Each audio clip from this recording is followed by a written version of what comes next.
Welcome back, everyone, to Nerdy Playbook. We're back with Team Tales for Blades of Bahamut. Um, Before we begin, a few things to remind everyone. We are still doing our charity for the Cure Alzheimer's Foundation. Uh, whoa. Uh, Cure Alzheimer's Fund is a nonprofit organization dedicated to funding research with the highest probability of preventing, slowing, or reversing Alzheimer's disease. Their unwavering focus on finding the cure is made possible by its board of directors and trustees, which finances overhead expenses so that 100% of all donations go to support research. Check out the link with the rainbow logo below. This is a really big thing for most of us. Everybody has somebody that they know, family member, loved one that has suffered some kind of dementia or Alzheimer's. So every little bit helps. We got a few awards on the table for this.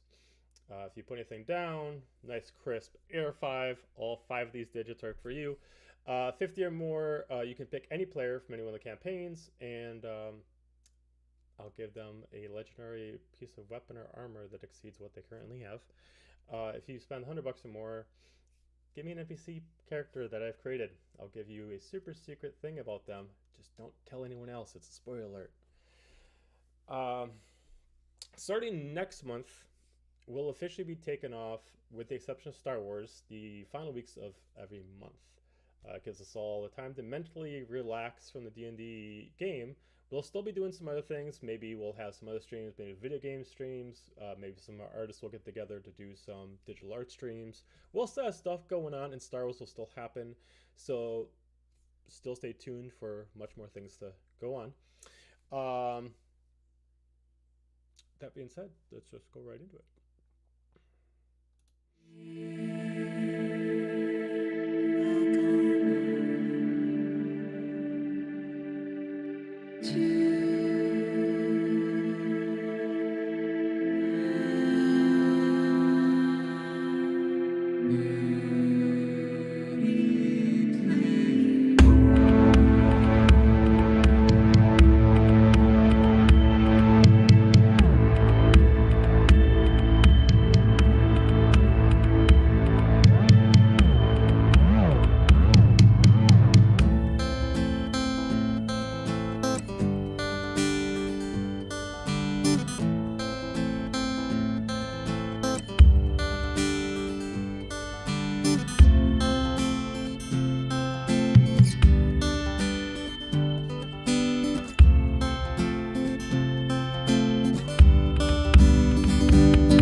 Music.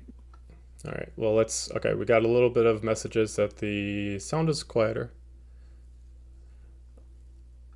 I'm listening to it right now. It seems like it's fine. I have it all the way up, using my voice for... Yeah, it sounds fine to me. I'm listening to it right now. They said sounds better. Oh, okay. Fair enough.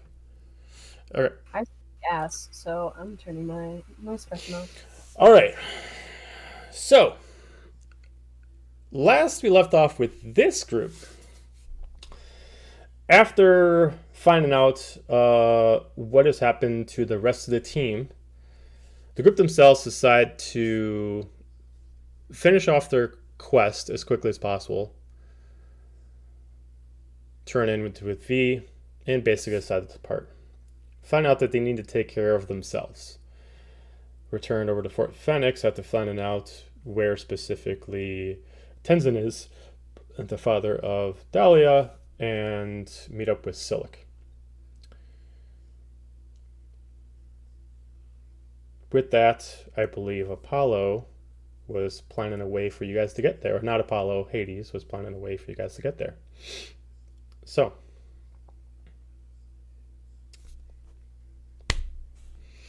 I think about, or Hades wakes up in the morning and stretches and smirks a little bit and is like, well, I'm gonna go find something to eat and wait for the others. Okay. Okay. Amazing. Okay, fair Jake. enough. Mike. All right.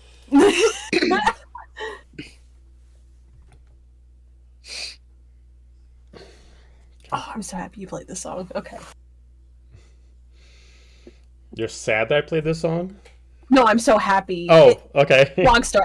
This came on in my shuffle earlier today when we were driving, and I told Chuck how happy I was when you played this when we were in Alkanai. Gotta get some good Skyrim good ambiance. vibes. Yeah. Yeah. Okay. Sorry, that was a side tangent, but it manifested, so I had to speak on it. Breakfast for Hades. Breakfast for Hades. So, yeah. So you right now it's the same old. You're able to find the regular tent, the normal, carrot stew with different kind of meats involved. More broth than anything else. Trying to conserve as much, whatever kind of protein or anything as that possible. But it's still warm. It's still comforting to the cold weather. You will get a bowl and sit and eat. Okay. 2 other of you. You wake up first, so I'm passing the buck to you. That's fair. Last night was eventful. I feel like like how you movies are like fades black and it randomly goes into like those old like 40s like Casablanca kind of movies where like it zooms back out like a bubble. It's only zooming out of like the tail and it's slowly like the Stop. Not the tail. God. I guess. What time would it be? You guys haven't any reason to stay up super late, so as far as you towards your trance, if it'd probably be Not staying up late. I mean, if you're just doing we have plenty of reasons to stay up late. It's only if you. If you only go to your trance limit, you'd be up roughly about 6. If you guys decide to go to your 8-hour limit, obviously 10. If you decide to just say, fuck the world, I'm enjoying this, it's really up to whenever you want to wake up. That's fair. Who knows if you even got any sleep? Kaiju does need his beauty sleep. That we can agree on. Leaves Hades in the breakfast on for like 8 hours. No, that's horrible. Yeah, we're not that. No, I think Geji's probably slower to wake up than normal. Obviously. I had 2 weeks to prepare for this, and I still didn't plan shit. In mood. I mean, how do you plan for I this? think. How? True. He's probably just gonna, I don't know, detangle Dahlia's hair while she's still asleep. It needs it. No, he definitely forgot to put on his own bonnet last night, so his braids are a mess. It's a time waking up this morning for sure. I think he's honestly just gonna lay there until Dahlia ends up waking up. This is awesome because we never actually established a time of when they were gonna wake up. So let's like what? All right. Let's say that they definitely woke up later than normal. What time did Hades get up? If you did your regular, did your regular 8-hour, you would have woke up at 10. He would have woken up at 10. Cool. They wake up at closer to noon, or at least she does. And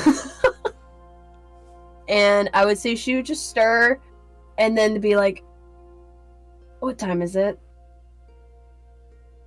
I assume clocks don't exist. No, I mean there's ways There's of a sundial in the. there's a way to actually check times. None of you old have. sundial. Yeah, right. None of you have these kind of objects. There are timekeepers always around, and there are ways to measure time. If you want to give me like a nature check to try to see if like God himself would actually understand what time it is. None of my dice are accessible at the moment because I'm a dumbass and didn't prepare. Or Leslie. Do you want me to roll for you? Sure. What's your modifier? You said nature. Mm-hmm. That is a +2. Epic. That is a pause. Awesome. The dice love you. It's a 6. You can't tell the time, but you can definitely tell that compared to the past couple days, there's at least some sun peeking out through what was always a blanketed desert before. You at least know it's sometime midday. The exact time, you can't even get close. Yeah. Hold on.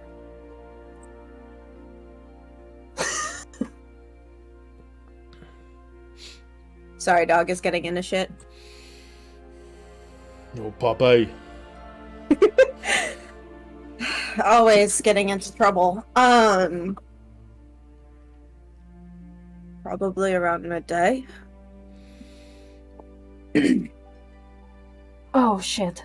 She sits up like a little bit. She's like, "Oh, he's probably waiting for us, isn't he? I mean." While Hades is on like his 4th bowl, it's like, well, if they're not gonna eat it, fuck, more for me. Oh my god.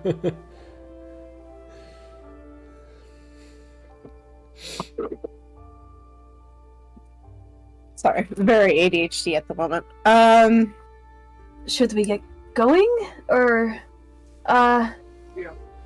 We'll try and be in a 5 seconds. you can see she's like very not good at this particular point in things.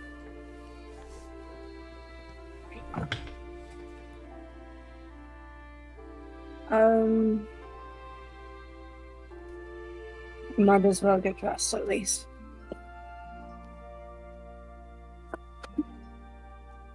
I'm sure Hades can wait a bit longer while we get ourselves situated.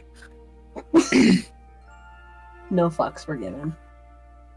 Cool. None whatsoever. It's like suddenly she's like slightly modest about herself now. She's like getting things and putting things on, and but like looking at herself in the mirror, but also trying to be quick because she's also like, oh fuck, he's waiting for us. He's gonna give us so much shit, and I'm paranoid about it. So That is very fair. I can't with y'all in the chat. they all joined just for this.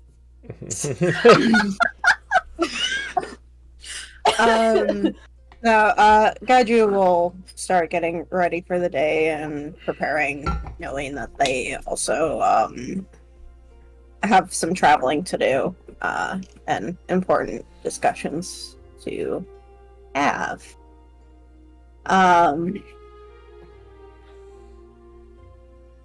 Before they leave, she kind of hesitates before heading to the door.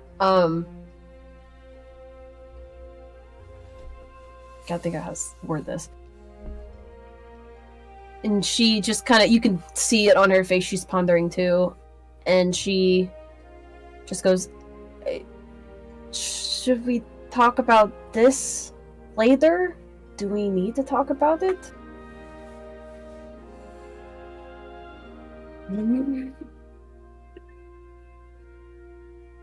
Is there anything to be said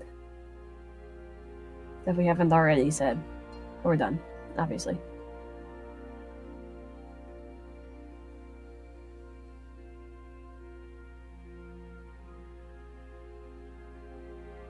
I guess if there are certain labels or boundaries that you wish to set.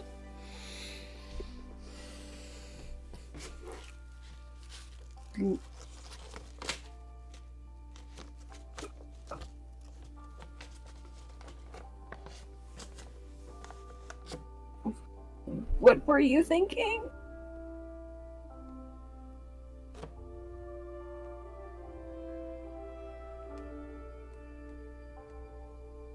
Well, it has been increasingly clear that we have been teammates for quite some time. Whether that is something much more now, whether that be partners or boyfriend and girlfriend, Okay.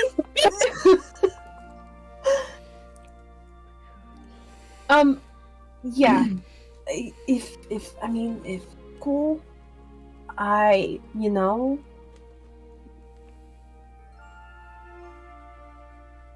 or off.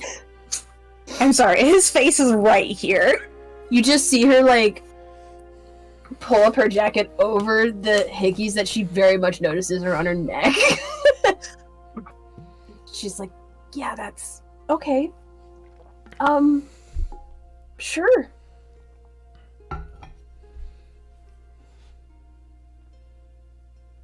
Sure to which, love? What'd you say? Sorry, repeat that. Oh, my ping might be shit at the moment. Sure to which, love? Oh,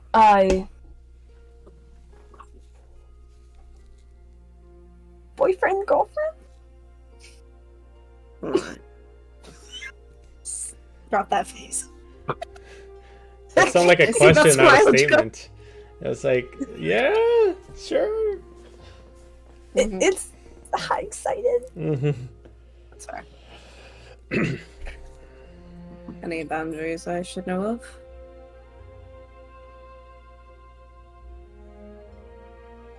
Was that a question? Fuck. Yes. Wait, shit, say it again! No! I only have one headphone working right now, sorry. Oh no. That's part of it. I will also just move my mic closer because apparently the internet is also being shit. Any boundaries I should know of?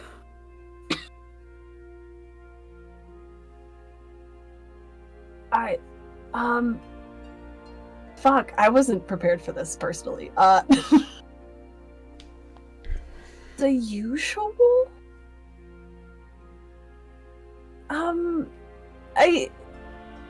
Maybe we should talk about this later, after all. Do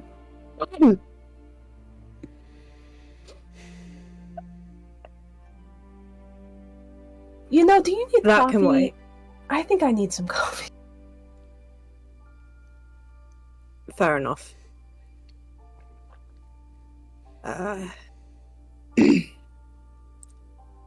As for myself, don't really have any boundaries. My heart is yours, as long as you don't break it. Well, that's a given. I would think, right? For most people. Sometimes that's not so clear. Well, I'm not those people. No, you certainly are not.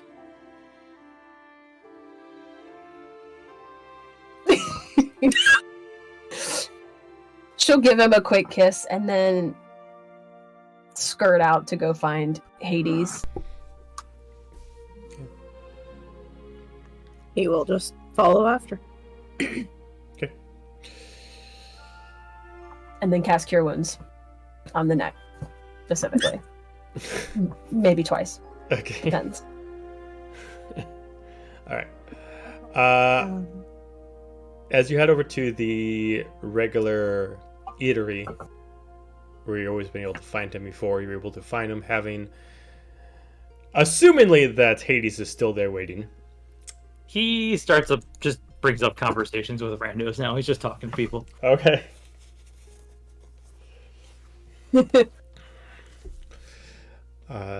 But yeah, you do see him there conversing with the random strangers.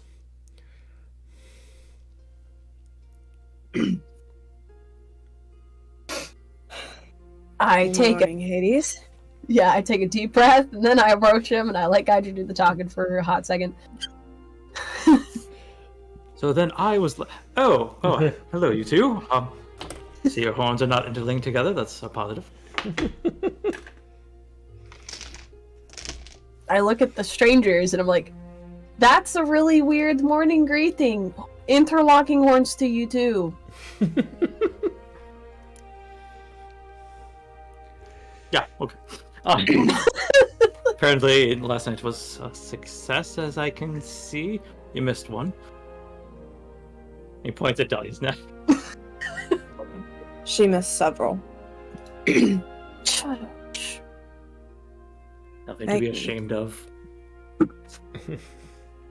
Anyway, if you two would be so inclined, if you are needing sustenance, I suppose you shall grab some, and I can get started on my plan to get us out of here. The teleportation circle, was it? Or am I asleep?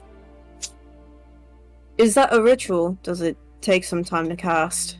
Or is that instantaneous? I'm not familiar. That's a good question. Depends on how you want to do it, I believe. I believe it can be done both ways. You might have to check it out. I'm going there right now. This teleportation circle. Casting time 1 minute. Okay. Is it a ritual? I don't see ritual anywhere on it. Okay, so it's a 1 minute prep time and has to be cost. Rare chalk, inks infused. 50 gold. Oh, it is 50 gold. Okay. Okay, so you spend the cost, you spend the minute, you draw out the symbol, and then you can teleport yourself. Yeah. Alright, so then he's just gonna like draw out the circle, do all the Stargate runes necessary, and then when they're ready he'll cast it out. Got it? Alright. Oh, did he, like, go and leave to go do it? I'm assuming he's not going to do it right in the middle of the tent. No, he's Oh, I didn't know if he had I would assume she wouldn't know if he would have preparations needed and whatnot. Yeah. Gotcha.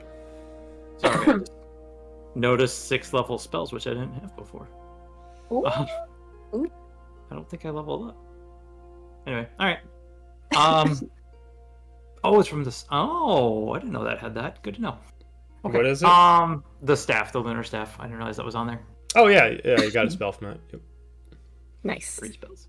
Okay, so yeah, he steps outside. He finds like an open clearing, and like I said, makes the. If he starts leaving, she's like, you have to leave." I'm just going to prepare the circle, and when you are all ready, we can activate it, and we'll go ahead and take our leave. She realizes he probably already finished breakfast, so she just lets him go. There's like 3 bowls just sitting empty where he was sitting. Oh. No, he had like one, and he was just talking to people. There's like 1 at people, so. Okay. Fair enough. Okay. Well, breakfast then. Better not keep him waiting too much longer. No, probably not. Considering we probably shouldn't stand up your brother again. That would be, 4 times now? She has like this slight realization of like, Jones again before just to go see Sylyk.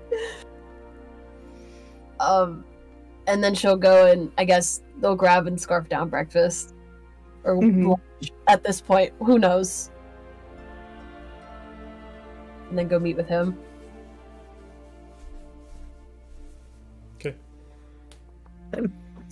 Okay. As you meet up with Hades, as you can see that he is just patiently waiting, as you can see that there is a small rune kind of etched in the ground.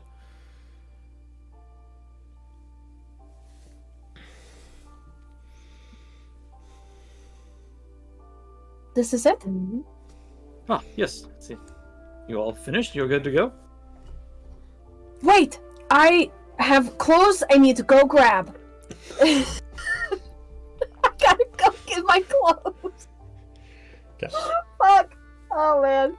She just starts cursing to herself in Infernal as she like runs to go to the clothing store to get that stuff from that lady because her mind's a mess.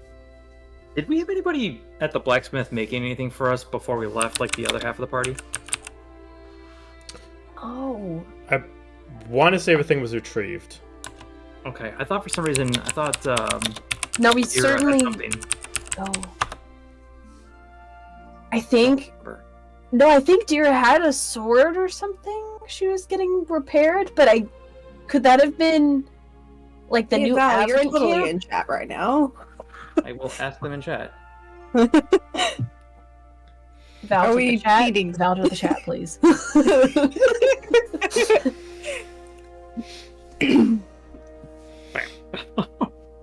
Yeah, because I know.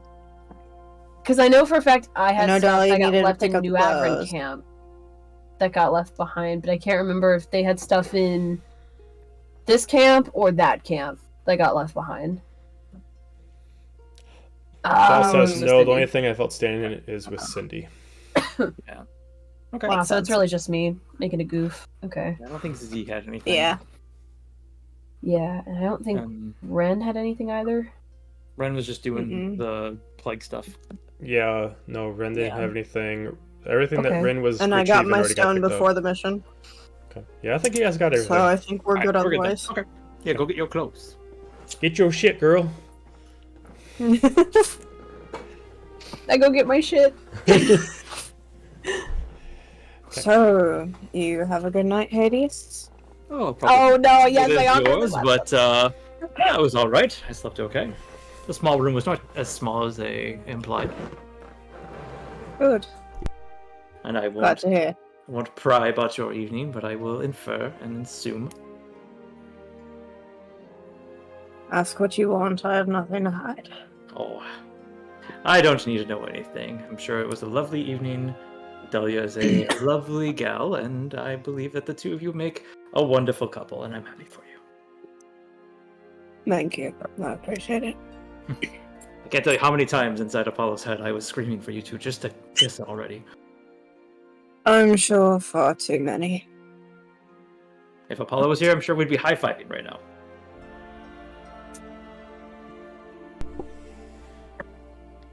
Internal bets Do you within want a Apollo high and Hades five stream. on his behalf? Hit. I want There so you badly go. for her to see that from far away. Just the resounding. I just did the high five clap. I imagine, like, you know the meme where it's the couple kissing and then there's, like, reaching under and the high five? That's Hades. I will draw that now. Anyways. I did have one question, though. We are heading to Camp Fenix, correct? Fort Fenix, yes. Fort Fenix, I apologize. Yes. Sylyk is meeting us there, correct? Mm-hmm. Should we let him know about said relations? Keep it... I mean, I don't know how you guys want to approach this, or what you even are at this point. If anything. I will talk to Dahlia about that as we walk there from the teleportation circle. Oh, that's fair. Because frankly, I don't give a fuck, but she might. So, Well, I just didn't want to overstep and say something by accident. much appreciated. You immediately see Sylyk be like, "Hey, Sylyk, check out what these two been doing right here!" Oh my god. So like, girl, you will not believe the tea. Like, Sylyk, first of all, this is the thing. But secondly, oh my god, like the two of them. I mean, Sylyk hasn't seen you guys in like 2 months, so it's assumingly that he's missed 60 days worth of drama. So that's like 69 days, actually. Yeah, right. that was a good one. That was a good one. You know, that's actually probably pretty accurate guess. Yeah. We were gone for a little over 2 months. Just a little bit, yeah. So So it probably was like 69 days. Oh, thank you. Thank you very Nice. much. You all Anyways, night, try the veal. Tip your waitress. All right. moving on. Go get your clothes, Delia. Right. I'm going to get my clothes. Go get my clothes. And I get my clothes. I mean, is there anything super interesting? I'm just picking them up, right?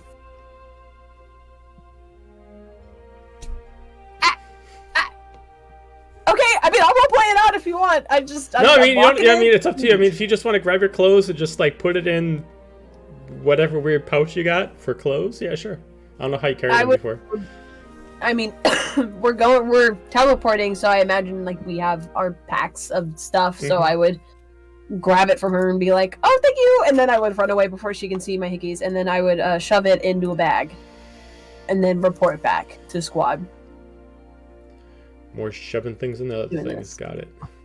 Yeah, yeah, I'm really good at that now. Just leveled up. That sort of thing is her bag. Okay, so as you grab all your things and pack them up and get all ready, the ritual circle is set. Hades, it is all you. Gonna Mr. Miyagi this. Okay. So as they get up, I'll be like, all right, everybody into the center of the circle, and we shall be off. And we'll kind of spend the minute making the somatic components here. Mhm. Make sure it's all part of it. I gotta double check. Because I was not staying on it like I should have. Verbal and mechanical. So yeah, so he's just saying the things, and he's doing the Naruto ninjutsu. And then after that minute, he takes his hand and just kind of like slams it down onto the ring, and also like it sits for a second, and then this like bluish white fire shoots up on the ring and just woof around. Okay. And then it kind of, well, just for thematic purposes, like swirls around them like a vortex, Mhm. and it just kind of like and like burns out the ring so it's not there, and they. Okay.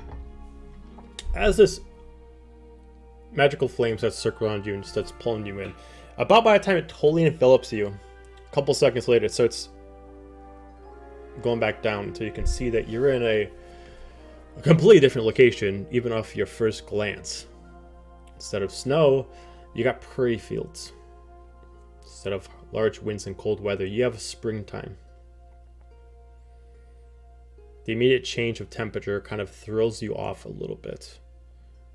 Almost going straight from cold into a hot shower. It really switches temperature levels. And you immediately hear the sound of townsfolk and the familiar sound of being in any kind of small town with lots of merchants and crowds, almost as if not quite there, but maybe like a festival's going on. Just the sound of it, but not really one is going on, but you definitely get a different feel. As this flame eventually leaves the bodies, you find yourself standing in a large room. Almost looks like a large living room that's been void of furniture. Before you get a chance to really notice everything, immediately 3 people wearing blacks and oranges immediately draw bows on you. Who the hell are all of you? Say your purpose now.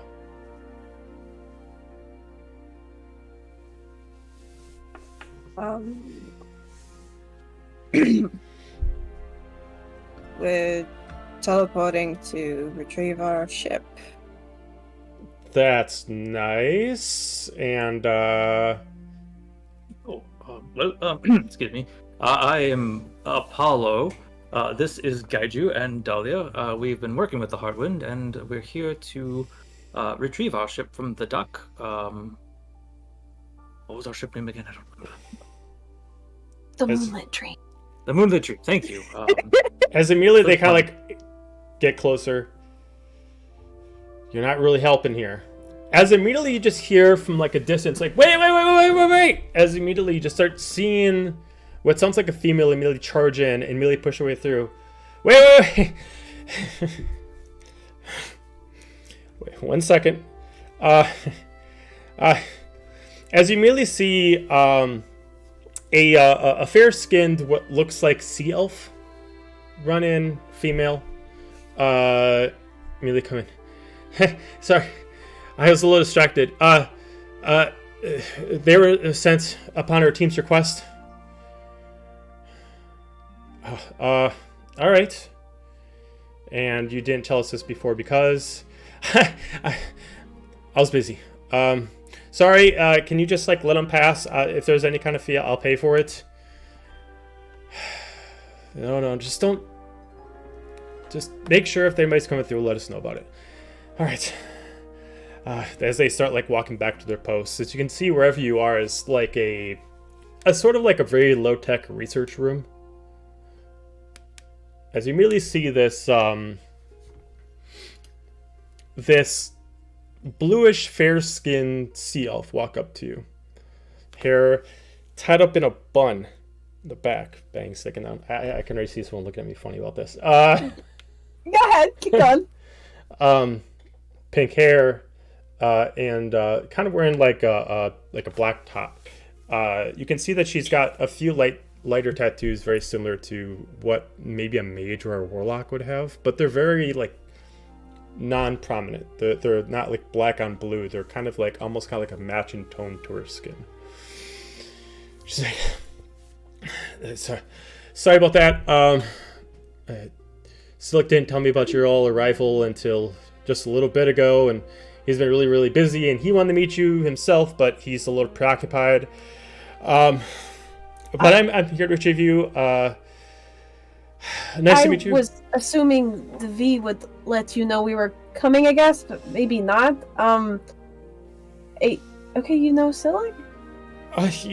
Well, we're part of the same team. Team? I thought he went on his own. It's complicated. I'll have him explain to you. Why don't you follow me this way? I'll take you. Check. Sure. What did you say? Insight check. You know what? I'm a suspicious sister. Can I join in on this? Sure. I will also be doing this. Jesus Christ. we walked in on some shit. Clearly, we are. This is not Team Herit. This is Team Insight. We're nosy motherfuckers. I don't suspect shit, apparently. Nope. No, because I rolled a 2. Hades. Oh God. 30-20. She was busy, all right.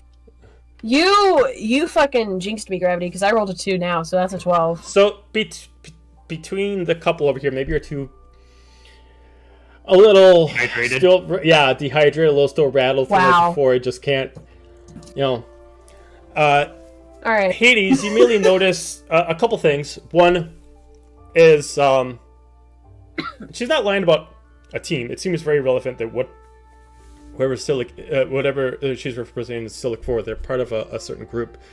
But she definitely seems like she's trying to get right to the point and maybe trying to avoid any questions. But it very much, you can tell the way that she's speaking to Sylyk is kind of like a high school crush. Like a long-term booty call. Okay.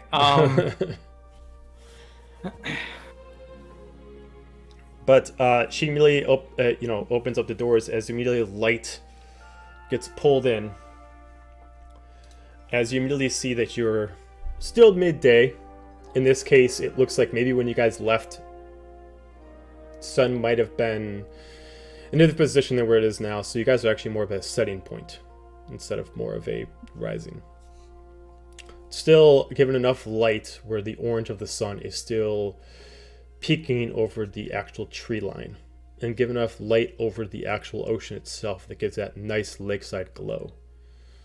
As where you are right now is kind of on a hill, a large mountain that is on the far west side of Heartwind itself.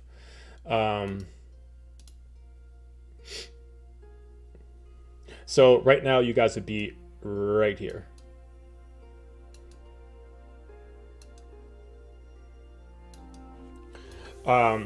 As you can definitely look up, if you see it, you can see where Fort Fenix would be as far as the fort itself. But you were told that Fort Fenix stretches more than just the actual foundry of the barricades, but what they have been able to retrieve. And it looks like Fort Fenix itself has been able to retain from their spot all the way to the west side harbor. And you're kind of on the midway point. You're on the hill slanting down, where Fort Fenix is up on top of the hill and the harbor is obviously at the bottom. As she immediately starts taking you towards the harbor itself, which between yourself and the harbor at the bottom of the hill is a large town. Mostly one street, very similar to Dira's hometown. Maybe just a little bit longer, with a lot more crowded streets and a couple alleyways. Very similar to Corinne's Gap. The only difference from this one is it has a full harbor to it, as the parallel street to it is a lot of their fishing docks, harbor shops, and what you can see from this distance, able to get a bird's eye view, is a harbor home to at least 30 ships at max. All of you give me a investigation check or a perception check to see if you can notice where your ship is from this distance.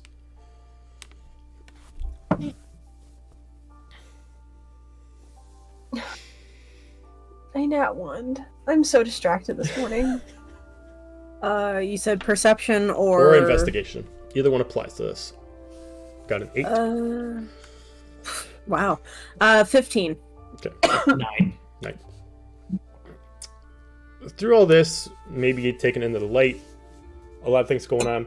Hades, oh, you don't notice. From a distance, take you a little bit, Gaju, but you're able to see what looks like your ship at the far end, due at the most southern, maybe not all the way at the end, but what would be your left side once you got into town. Not all the way at the end, maybe like 3 spaces from the left. The harbor itself is just a straight way, so it's not like docks and then you got to go down a path and more docks. It's just a straight row of 30 available docks for ships. Gotcha. As she starts leading you on, starts slowly taking on. Well, welcome to our little slice of what's left of Heartwind. Please excuse any soldiers around here. Sure. You're a part of a team. Did you just get here? He said he would meet us here. No. I've been here for, well, we've been here for a few days now. Yeah. Oh, yeah. okay. Well, you'll meet them. Well, not all of us are here. Obviously, Sylyk is here. Myself is here. We have our leader, and then our well, she's interesting, but we don't know her full name. We just call her Camille. All right. You have a team. What exactly do you do? This and that. We mostly do looks around and just kind of do bounty hunting kind of stuff. Each of us have like our own trade, and we work together to, right now I shouldn't really tell you much, but we've been kind of like picked all over the place, and your brother. You can tell me. I'm Sylyk's sister. Oh well, yeah. I mean, like he just joined pretty recently. I've been here. Cool. What's his specialty? Like, I mean, I already know, but I just want to know what he told you. She looks at you, kind of like looks down a little bit. I mean, you know him better than I do. I mean, he's been very helpful with the blade. It's been very important to our group. You can definitely tell that she's like not really focusing on like what his fighting actual expertise assets are. Yeah. The wrong assets. Not I'm his assuming the assets. Hades will kind of step in, like, for a second, like, oh, Dahlia, I mean, this poor girl, she obviously is being very kind to help us find your brother, and she seems to be not a very social person at times, which is, I totally understand. But let's just focus on finding Sylyk, and we'll go from there. I'm just making sure that my brother is having a good time in the hands of good company. I just want to know more about you, because, you know, last time I saw him, he was with us, and then he went solo, and then he said he was going solo, and then the next thing I know, he's here with the team. So I just, you know, want to get a little caught up to date. Well, I'm sure as they have found them, maybe Sylyk has found the error of his ways from traveling with us and found that a team is good. Sometimes that's just what's really important, is companionship. And I'll kind of look over at Gaijin and back at her. I, like, give him this face. You know what? Psychic whispers. Let me get the tea. She does not appear to want to give you the tea. Gonna keep walking. Okay. You just quietly hear in the background too. You can definitely tell that, like, whether this is just because maybe it's the crowd, or maybe she's naturally this way. She's just like, let's keep walking. Let's just, you know, whether or not she can hear what you're saying or just not listen at all. She's just continually moving, assuming that you're following her. As it does take you about a good hour to actually make it into town. We have a whole hour to talk. I love that. All right. Amazing. Dollar's gonna spend that hour trying to nicely extract information of, like, what the team's up to, what they're doing, like, when did Sylyk join, what's he been up to since. Give me a persuasion check to see if she will kind of be loose lips about what the or, team like, if is he's and all said anything to her since Dahlia's reached out to. That's an important one. Oh my god! It was an 18 and then it fell over to a 2! Fuck! Okay. Wait, plus my modifier. It's an 11. It's an 11. Okay. You're able to get some information, but due to that time, you're only going to get so much out of the hour. You're able to figure out that the team's name is, it's called Yesid's Return. Yesods. They seem to be a small knit group that is kind of hired by different, not kingdoms, but individual lords and ladies of subparts of kingdoms to help them out deal with political problems. In and out kind of situations. She tries to make a point they don't do assassination attempts like a lot of bounty hunters, but they kind of, maybe when, like, their armies can't help, they come in, stealth their way in, and take care of the armies from behind. You're able to figure out that they've been trying to convince Sylyk to join for the better part of 3 years. And their number one opposition is actually Avrant, which is why he didn't join until he left Avrant.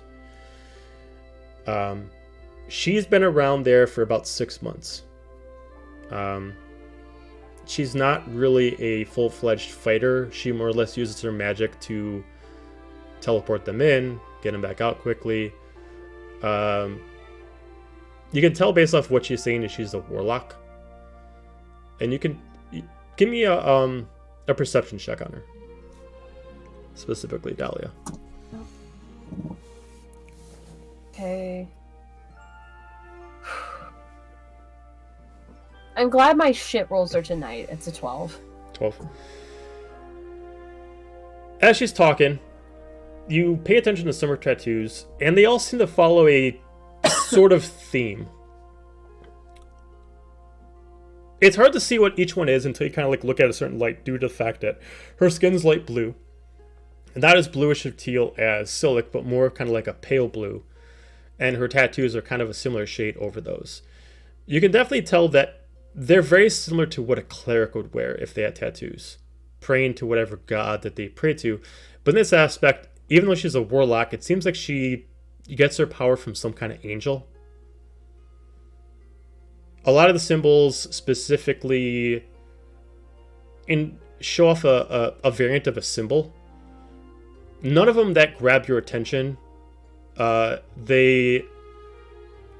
shows like a symbol of a raven, but a raven that doesn't have its wings out, but you see what looks like a skull in the back and wings that are sprouting out of its head. I'm gonna call her out on it. This is... Sorry, hope I don't pry. This is super interesting tattoos. Is there a meaning behind them? Oh, I mean, I gotta get my magic from somewhere. I would not be good as a wizard, and I mean, how much? Give me another persuasion check. Oh yeah. Please don't fuck me over. Okay. Alright. Hold, please. That is a 28. Okay. She's like, how much you know about the Elder Gods? More than I really expected to when I was learning about them in school. Quite a bit. Why? Well, what you got? So in my family for generations, we've always prayed to the Elder God Yesid,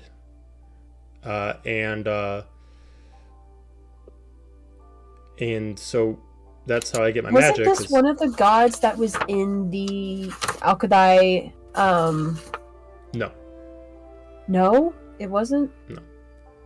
But with Okay. your persuasion, she gives you a little bit of information more than you were expecting. She specifically says, out of the 1-5 Elder Gods, she prays she calls Yesid I gotta remember how I actually specifically gave her title. She is the Yesid the Undying Elder Goddess of Charisma. Yesid the Undying Elder God of Charisma? Elder Goddess of Charisma. Goddess. You can assume based off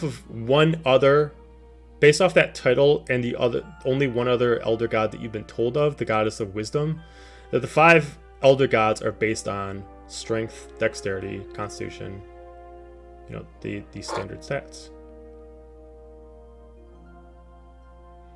But there is one missing because there are 6. Glances the character sheet. So there's intelligence, wisdom, charisma, constitution, strength, dexterity. So there's 6, but Right. there's 5 elder gods.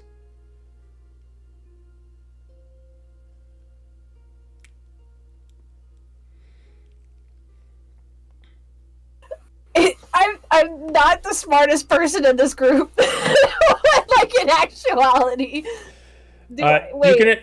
So you know of one that's wisdom. You've never met her before. You just know that one of the elder gods is named after something and represents wisdom. Okay. Nyx's represents charisma, but her title is called the Undying. You don't know anything about the other 3. Okay. She kind of explains, I'm not much for the whole devil thing or demon thing, but luckily, the elder gods themselves don't really have a good or bad side. So clerics and warlocks are even on their playing field. Very fair. Trust me. The more I live, the more I wish gods didn't have a good and evil side. Or anything like that. Trust me, it's full of drama. I try not to play the whole god, devil, good, right, wrong thing. Yeah, don't get in with the devils. Well, it makes it easier for me because yes, it is she's a forgotten god. Many people don't know about her, so she's very quiet, and if I ask of her, she'll usually respond, and if she asks of me, it's usually not too demanding. That's great. I like to hear about other gods and their patrons, and I think that's super fascinating. And so I'm glad you guys have a good relationship. As you were talking to her, you can kind of assume based on context that everybody that's part of their group gets their powers from Yesid.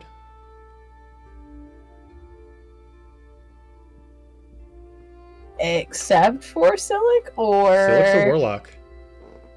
But I thought he got his warlock powers from our great, awesome granddad. He did, but he can shift his powers to someone else. Oh, shit! Is that something I can pick? Are these vibes I can pick up on? You can easily assume that when she means the whole group, she's implying Sylyk.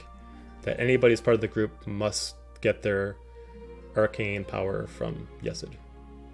Oh, interesting. Okay. All right. I'm definitely not going to ask him about that later. I don't say that out loud. I say that. Actually, I psychic whispers that to everyone. They're pretty much hearing my thoughts this whole time, this whole conversation. Oh yeah, you're getting too nosy. I've always been nosy, first off. Yeah, no shit. You eventually, after the questions, you do make your way to the town itself. Pull up the town name real quick. The town of Thelona. Thehellona. Thelona. My Thelona. My Thelona. Wow.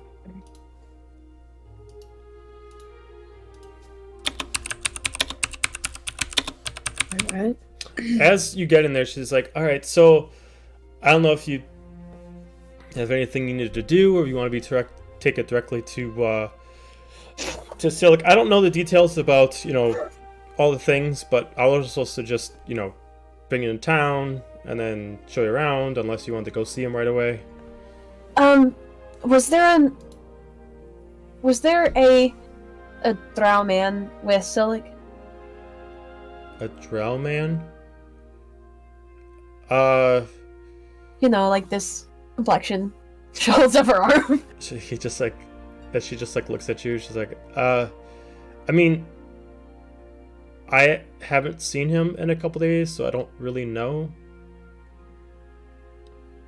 Okay, we can just go to him? And I look at the other two. He got into town and then he messaged me to say come meet up with you, and I asked him.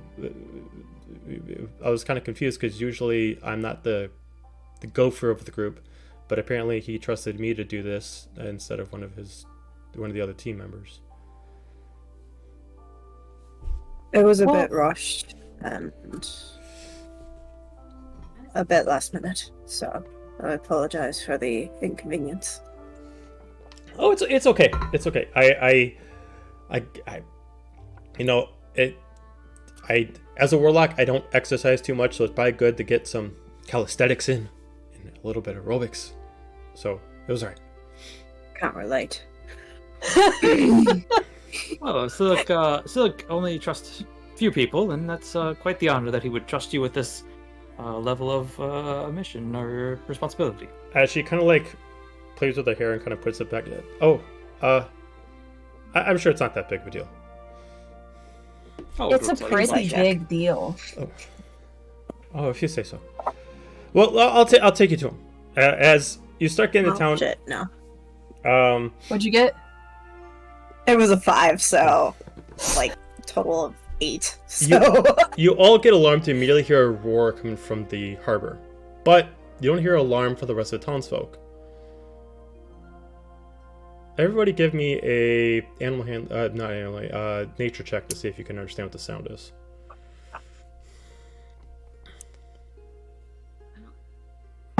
Nature? Mm-hmm.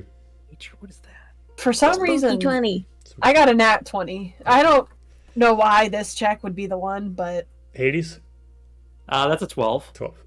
For the couple up here, you're able to immediately discern that whatever is on the other side on the harbor is a dragon. Specifically, what it sounds like is actually maybe adult dragon. You can even discern that's not even a wyvern, it's probably an actual dragon. Excellent. My heart is racing, and you can see little psychic daggers like sparking in my hands, like I'm ready to go to war. as you're like following Nyx, you immediately can like tell, it's like, wait, why is she not alarmed? She's still just walking over there, not even explaining about the dragon or anything like that. As you like move this small alleyway, lead you to the harbor front, you immediately see this medium for a dragon sized, as an adult dragon, smaller than the dragon that you fought in the actual caves. As you can see that most of the crowd doesn't really care as you're going through this bustling town. From the distance, you can see that there's a couple members and she's walking you straight to the dragon, as you notice. As you can see, she can see that I do not. I'm very stiff right now. I don't like. I mean, she's walking ahead of you. She has no idea that you're actually being recorded. Cool. Then everyone else sees me really sinking back. So, Nyx, one question here. Oh, quick. yeah. What's with the dragon? Oh, that's let me pull up his name. That's Jareth's dragon. And Jareth is part of your team? Yeah, he's our leader. Gotcha. so it's She kind of like points out as you see like a really, really tall, like from the distance looks like 6'5" Gith. That's like actually petting the actual dragon and actually kind of like almost like taking like this oil and kind of like massaging its scales while it's like laying down.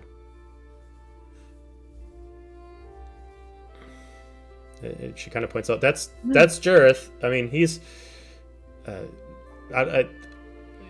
our dragon rider. He's our Githyanki. So the dragon's cool, right? I mean, theoretically, I mean, like, yeah, I mean, I wouldn't make any sudden moves in front of him. Noted. Okay. She's gonna like fall like in stride half behind guys. Like Nyx is like being really thrown up by like like almost like she's never found a dragon that's actually like mean. She's on the other side of the spectrum for you guys, where maybe like every dragon she's met is actually like a companion. And she starts like walking. As you can see that from where the dragon is and Gaju from where you could place where the ship is, you have to pass by the dragon to get to the ship. And it's still like a block past it. But before they take you directly to the ship, because Nyx doesn't even seem to be informed that you're actually here to retrieve a ship. You're here to have my friend Sylyk. She takes you over to the rest of the group. As you get closer, you see Jareth patting and the dragon, and then you can see this female half-elf, long blue cloak on with this sapphire and gold staff, just kind of practicing some spells. Jareth just looks at Nyx. See, you found him. He's that way down the dock.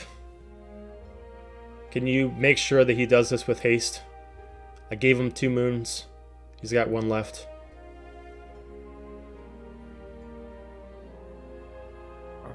She immediately passes by as he kind of gives like an ugly kind of like command to Nyx. As you can kind of hear Nyx passing by after like she's out of his earshot, just like fucking asshole. She keeps leading you down the docks until you can see a ship that's not yours, but it looks like a ship that's actually matching her tattoos. That like she takes you on and like looks around. Sylyk, I give Jareth a passive aggressive look as we go, but it's kind of sucky because there's a giant dragon behind him. So I'm just like, the dragon right now is kind of like if you like pet a dog's belly, like he's like at full like stretch right now, and his wings are like he's like at full sprawl, just like enjoying like whatever the Githyanki's doing to him. Hey, I've seen some claws up close, man. They were like the last thing I saw like at least 3 times, so I do not want to get any closer voluntarily. she's just like, Sylyk, you here? Hang on 1 second.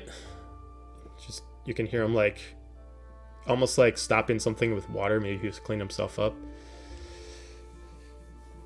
As he comes up the steps from the lower deck.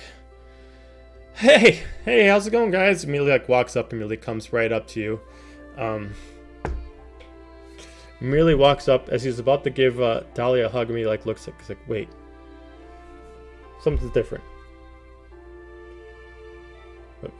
What's different? Oh, I'm not wearing my glasses, right? Yeah, something with you too. But no offense, Dahlia first.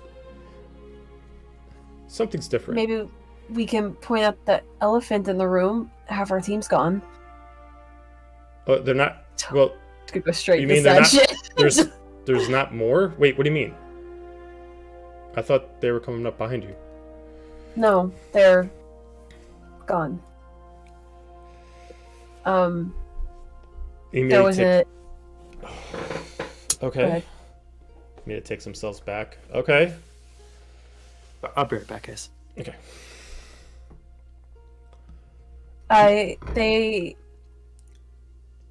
There was an incident in the tunnels. You can see she like kind of has a hard time talking about it still. She kind of looks to guide you to see if he wants to take over. Okay. We were sent on mission, and the others kind of got sucked into a portal. Okay. And it's going to be a very long time before we see them again. Well, I mean, I could take you there. Where do we need to go? It's not where, but when. It just kind of like looks at you. Okay. All right. Here, come this way. We're gonna. We need to get a drink. Let's get a drink before we. Let's go this way. We'll get you a drink. As he immediately offers you to go down to the lower deck. Most of it's pretty empty right now. You only see like one crew member going around kind of cleaning the place. Does Nyx follow, or does she stay back? She stays back. Kind of. Okay, I was just gonna She see stays back. what she does. He immediately kind of like. There's no person in the kitchen now, so he kind of like reaches over and like grabs the bottle and he kind of grabs out, cleans off some glasses and kind of says, "Sit down. There's a few long tables as he offers you to sit down." Kind of pours over whatever wine he finds and immediately doesn't ask if you want some. Puts one in front of each one of you. Okay. So they're lost in time. You could say that. 10 years, give or take. Okay. I mean, I've heard of time manipulation, but to just casually move through time. Okay. I was only told of a couple people in this world that can do it. Was this Averant that did this? I believe it might have been one of Bahamut's sons. You see him just kind of like... all of you give me a perception check. Oh, fuck me. That's 16. that one. 16, that one. 22. 22. Dahlia, you don't notice it right away, but Hades, you kind of almost notice a little bit of vibration on the table when that is said. And then you look at Sylyk and you can see he's holding his sword steady, like almost it started shaking on its own. See, I kind of like looks down on it real quick, looks back up you. I was not aware that was such common knowledge, but... Okay, so you met one of the children. Is there anybody else around us, but just the group of us? Just you. Sylyk, I have a question for you, if you don't mind. Yeah. And I can explain the time thing potentially a little bit better. But first and foremost, I could not help but notice that What's with this confidence, by the way? What this is different. I will circle back to that. Okay. 1 second, please. Upon the mention of the sons or daughters or whatever, your sword that appears to have incredible ability appeared to react to that news. Care to elaborate? He looks all of you. He yells up to Nyx. Hey, Nyx! Yeah? Can you make sure no one comes down here for like next 10 minutes? Sure? Alright, thanks. As he kind of gets up, bear with me for a second. As he goes up and he goes into the inner area that has like the steps and he tries to close up some blinds and he comes over to the kitchen. You guys are sitting, he closes up those blinds too. Let me guess. You have a blade of Bahamut. He immediately just unclasps it, and he immediately passes the Gaju to hold. Like, well, you can check for yourself as he just passes it to you. If you catch it, you can immediately feel that it like starts almost reacting to you as if you're not meant to hold it. As it immediately disappears from your hand, it goes back into his.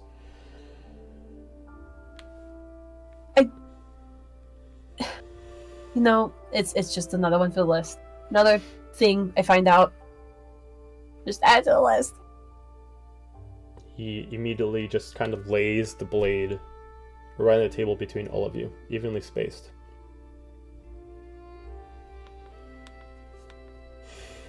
It wasn't me trying to keep a secret from all of you. There are certain things I'm not allowed to say, and this isn't specifically from family, this isn't anything from friends. It's a god telling me what to do. And when I deny her, I can lose the right to this power. Is this Yesid as well?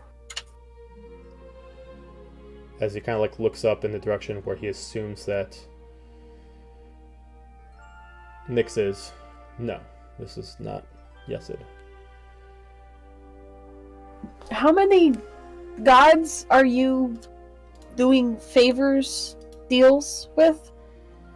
Out of curiosity? Yes, it isn't a favor or deal. Yes, it is something different. But we'll come back to that. As he kind of just kind of holds onto the blade. The blades of Bahamut are not ones that a warlock or a cleric can get their power from.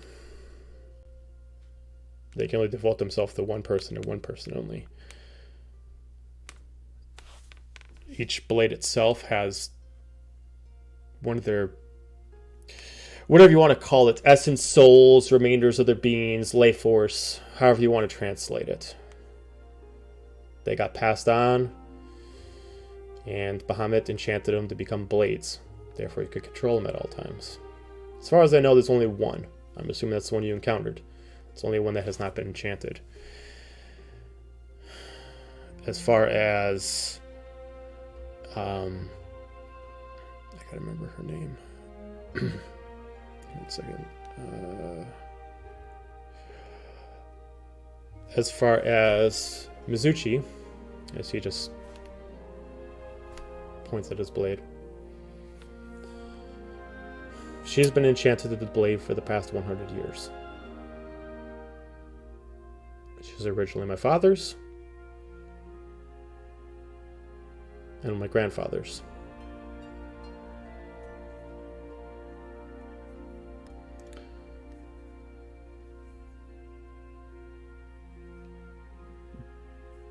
The power within, even at its base, without the wielder understanding, is still quite powerful.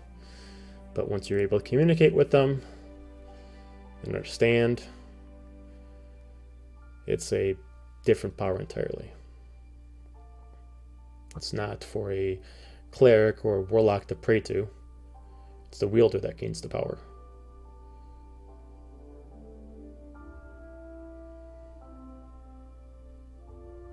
If I remember correctly, talking to Sophinia about the blades, Were they not able to detect each other? They have the ability to, but it relies on the wielder, their own fortitudes to help out. Yeah, they have the ability to sense each other at certain distances, but let's say one of them is being held by a brute, one who cannot see past their own rage. The god within the blade is limited to what they can see, and therefore can only help with basic distance. I myself, I'd like to say that I'm a good warrior, but I do not have the perception of most, and therefore I'm not a good sensor to detect. I'm sure if one was in the same town with me, I could probably sense it. But as far as tracking one down, it's not really my forte. But since you brought up Yesid, I just was asking, since the whole group seems to be on ship Yesid, and I gestured to the ship we're standing on. I just didn't realize you had so many gods and deities that you know, in your... To about in most your of the world, they just assume it's a ship's name. Most people don't know the name Yesid. Other gods are mostly forgotten. Left Well, to your stories.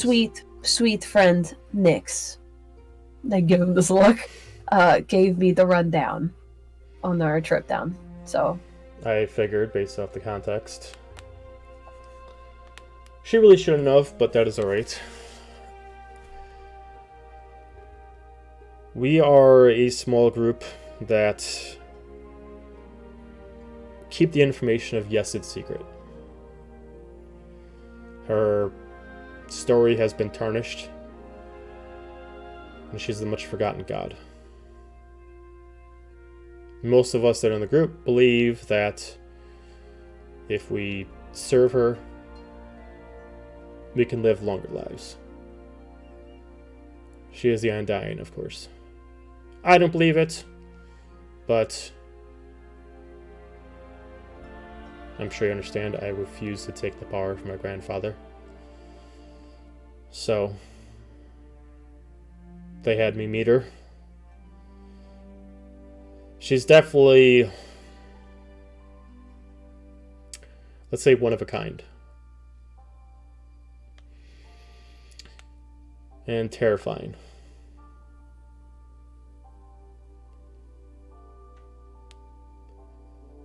So when did you join this team? A couple months back. After you left? I thought you were going solo. Did I just mishear that? I was. I was expecting to do only a couple jobs for them, and then I was going to do my own thing. But complications happened. Things ensued. And right now, what we're doing, even though it's bounty hunter work, it feels like there's a direction to it. It feels like the piece I was missing from being an average soldier is at least being partially filled here. I feel, I wouldn't say fully happy here, but I actually feel like I'm doing some good. And until I know where I'm going to go,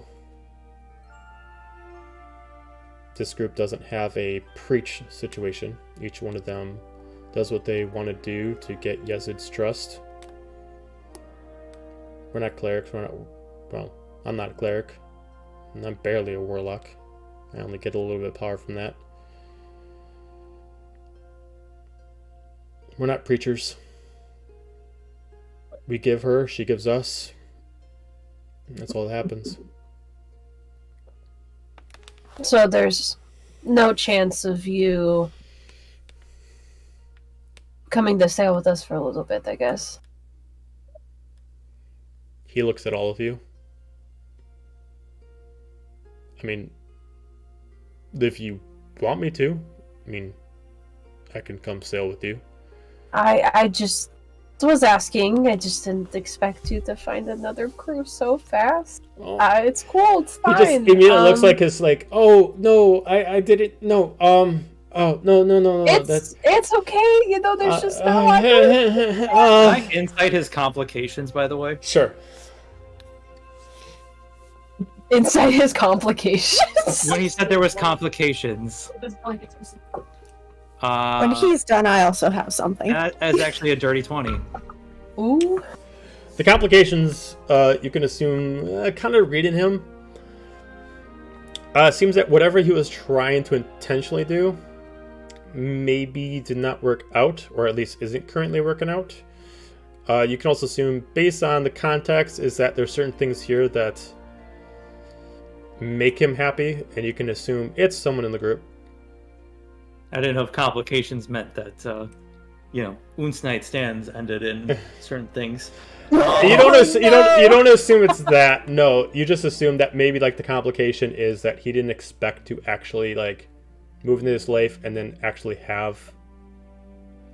It's kind of like one of those things where you actively, like, I'm gonna say I'm not gonna date anybody for like the next 5 years, and immediately you find somebody like the next day because you just quit off of people, kind of like that. It's kind of like what he's kind of like saying, like he was trying to do his own thing, and then this came up, and he's both kind of aggravated at it, but both kind of happy at the situation. Hades will look kind of like up the stairs back at Nex's direction, and then back at Sylyk and be like, "Well, your complications seem nice." He just looks at you.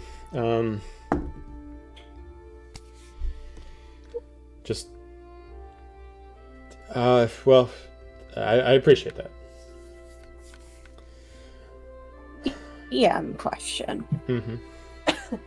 I've seen Sylyk's sword in action, but I've never gotten a close look at it before. Is there a sapphire on it?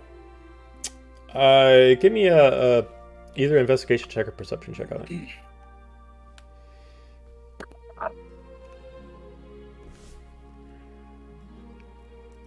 18. There are 3 sapphires on it. A long time ago, Dahlia showed me a sketch of a blade of Bahamut. Is this the same blade? Oh god, Fuck, is it the same blade? I gotta remember. Did you say that out loud, or did you say that? No. I think she's talking to me as the DM, or he's talking to me as DM. I'm trying to remember when that conversation was. This is from the dream where Dahlia was stabbed. That was a long fucking time ago. Yeah. Yes, this is that blade. That was when I found out Gaiju was a tiefling, and it was a very comedic. Yes, this is very much familiar with the blade. Yeah. Based on the way that the context that Sylyk is explaining is that each blade of Bahamut expresses a specific kind of power. You assume that what Sylyk's blade is cold magic of some kind. Based off the way he does his attacks, they don't necessarily do cold damage, but they maybe kind of have like a force of water behind them, and this is kind of represented by the sapphires on his blade. Each of them represents certain colors, so you would assume that as far as Anima was rocking many stones of magenta and violet, and Anima's representation is death. So yeah, each one has representation. But yeah, he does. Did I draw my own murder weapon? Is that what we're saying here? What's that? Yes. Gaiju is going to be glaring at the sword the entire conversation. Okay. So he's just like, okay, so if you want me to come back with you, this is not a full-time gig. I can come back. It's not that. There's just so much that's happened, and I guess we're gonna go sailing for a bit and figure things out from there for 10 years. So if you want to come, you can. If you don't, if you want to sit and stare at pretty sea elves, that's fine too. No pressure.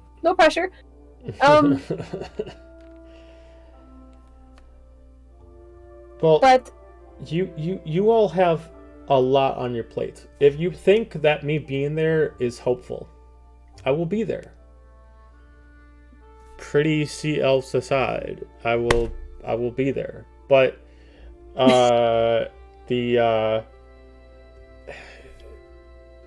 it's completely up to you. As you start hearing some loud steps coming down, these big thuds. Where is he? Who is it? I immediately dagger eyes. Who is it? Well, since the shades are up, you can't see, so he immediately just reattaches his sword as you immediately just see the Githyanki leader immediately have to duck down underneath the actual ledge. All right, they're here. Get the job done so we can go. Hello? He doesn't even look at you. Knock, right? He doesn't even respond to you. He doesn't even look at you. He's just like, Sylyk, you have a job. Yeah. You have until this moon. We need to prepare. And your job is to get us there. Are you in or are you out? I need to know now, other we need to find a different way to get to Umansari. I believe we were talking here. Give me an intimidation check. Give me an intimidation check. I'm standing up while I do it. Okay. That's my boy. That's my man. 13. Oh no! As immediately as you do that, this really tall, like Goliath-sized Githyanki immediately looks at you. As these immediately turns his head as these long dreads kind of like spin over as he's got like all these different beads and everything, as if it almost looks like he decorates his actual dreads with every battle that he's been in, every death that he's taken. This immediately moves over with this large armor and almost kind of like pushes Dahlia out of the way to look at you as he immediately stretches his elongated neck and immediately stretches at you. The hell did you say to me? As he immediately slams down his other palm onto the table. I said, we were talking. And you so rudely interrupted. You want Sylyk? Back the fuck off. You immediately see his eyes have like this weird glow to them as that happens. Like his almost intimidation has just a bit of glow. As you immediately just start feeling the boat start to shake and move with the water. As you immediately start hearing loud thuds. As you start hearing a growling next to the ship. I've killed a dragon before. Yours doesn't terrify me.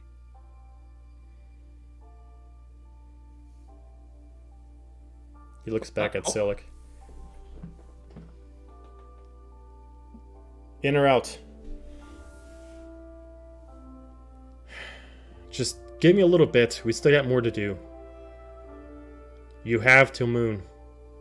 He gets up and immediately starts walking his way out. Kind of pushes Nyx out of the way and gets back upstairs.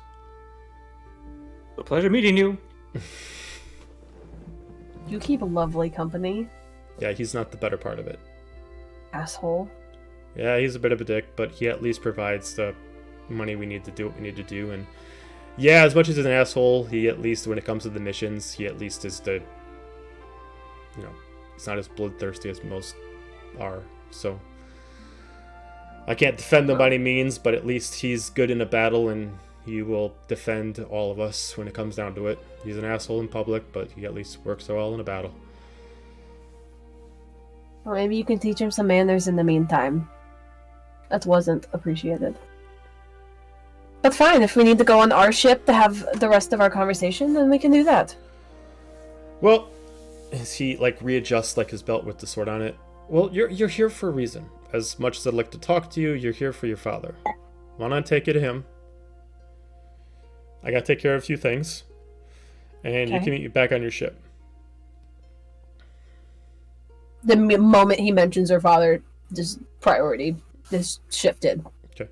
He immediately looks at at Hades and Gaju. Are you going with us, or do you want me to take you to the ship and then just meet up? I'll go with. I have no other plans. And while we're walking there, why don't you explain to me this whole Apollo Hades thing, if you don't mind?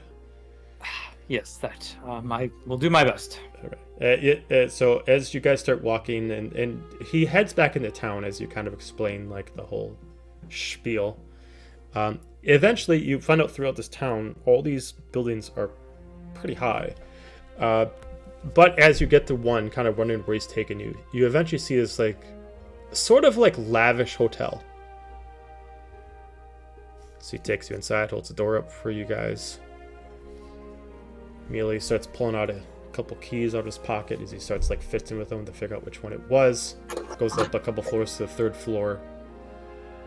As you can see, a bunch of these are like really lavish kind of apartments. When did you get here? Shortly after you asked me to bring him here. Okay, he's been here since? Yeah, making sure he's been taken care of. So eventually he gets to his room on like the third floor. He's like, starts knocking on the door. Hey, is it right that we come in? As you hear like an old, like a mid-aged, older female voice. Yeah, come in. He puts in the key, unlocks the door, opens it up. As you can see, a very clean, like large, like studio apartment, decorated with like a lot of pictures of like enchanted pictures that were somehow made after like just out of like memories, all over the place. As you don't see your dad right away, but you're immediately brought in the room, and you find this white cloaked, sort of older elf, pale skin, long braided blonde hair that's kind of almost draping so far that actually almost goes down to the belly. She kind of comes up to you. Oh, I didn't know you were bringing guests today. He's a little awake. Might be a lot for him. He just kind of like looks back at you. If it's all right, maybe they stay back and we just do you. Yes, I will see how he's feeling for now. She kind of like steps forward. Well, he immediately like looks. It's like, well, this is what I was talking about. This is Dahlia, my sister, his daughter. Yeah. And she's like, well, pleased to meet you. She grabs both hands against yours, as you can feel like a warming, almost like a similar clerical light coming from her hands.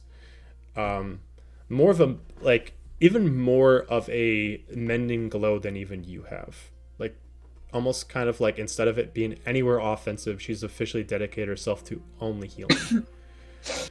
I'm Tiandra. I have been caring for your father since Sylyk has brought him here. I work for the establishment and been taking care of him ever since he's been here.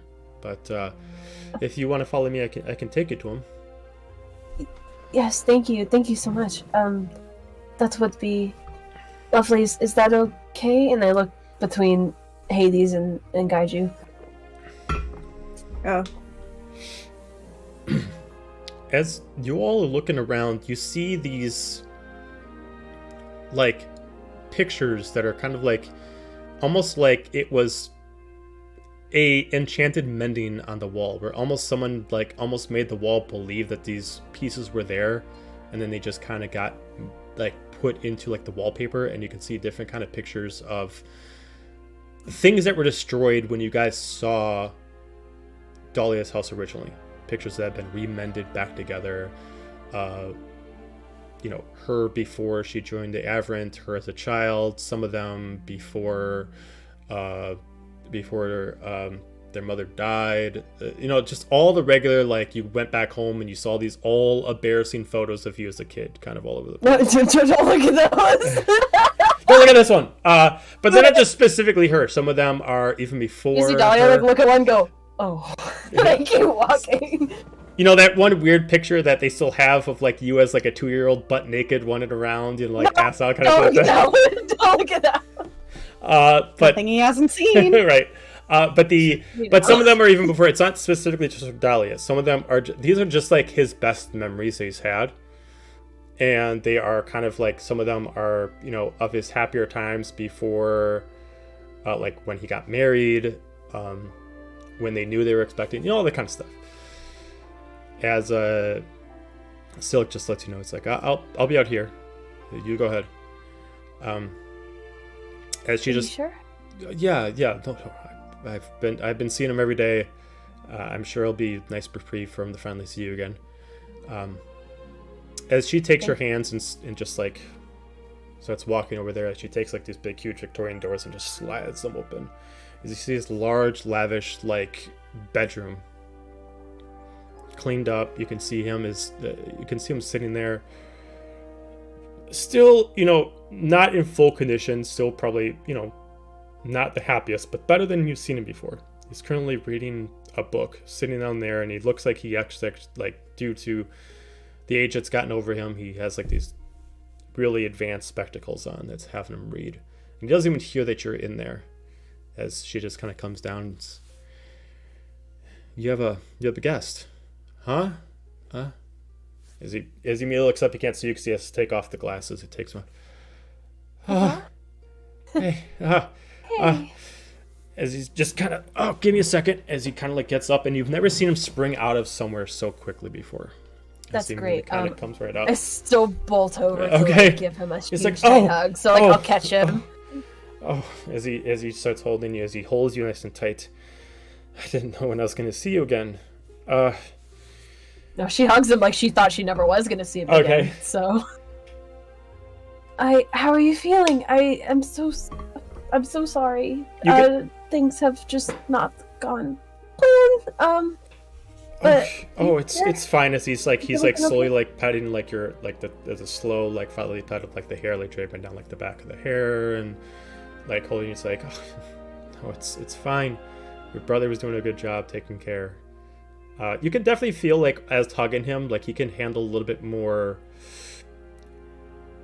the tighter hug now. He's not so malnourished. He's still kind of like not really there yet. It doesn't happen in like a couple months, but he's definitely looking better. He's just. Are you feeling better? I'm doing better. They're really taking good care over here, and one day I'd love to feel confident enough to walk back out there, but. Yeah, of course. We can. It's really loud. We can help you do that. Oh, but it's really loud out there. I don't. There's so many sounds, and there's a lot of people, and every time I go outside, they keep running into me, and I'm not really used to the crowd. It's that's okay. We can work up to that if that's something you want to do, or Papa, I guess I have to ask. Things have happened, and we're not home anymore, and we can't go home anymore.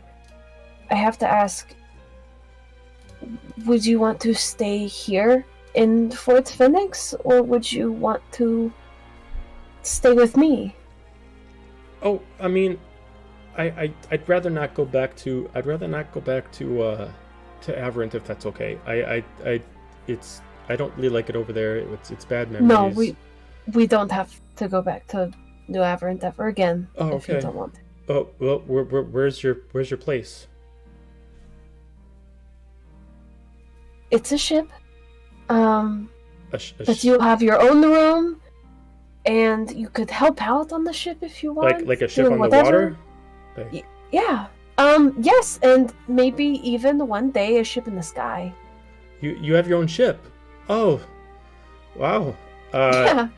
You really kind of like the whole thing, like where it's like they haven't seen you so long, like you've gotten so big. It's just kind of like really did not expect like this much of a progression, even though he hoped for the best of you. And she's like, wow, you got your own ship. You must. Almost as if no one has broken the news to him. Them at Afferent must have really been taking real good care of you to give you your own ship. You must be what, a commander now? Something like that. Maybe you know, I feel like there's room for new titles, so maybe we'll talk about it. We can come up with something better. Okay. Commander. Yeah. But, Yeah. yeah, you know, we got the ship, and we think we're just gonna go out in the water for a while, and I would love for you to come with us, if that's something you want to do. I mean, I don't want to impose, and I don't want to, you know, I don't want to be kind of like the wet blanket or anything like that. I'm fine here. If you, This is about what you want to do, Papa. Oh. Not about me, not about anyone else.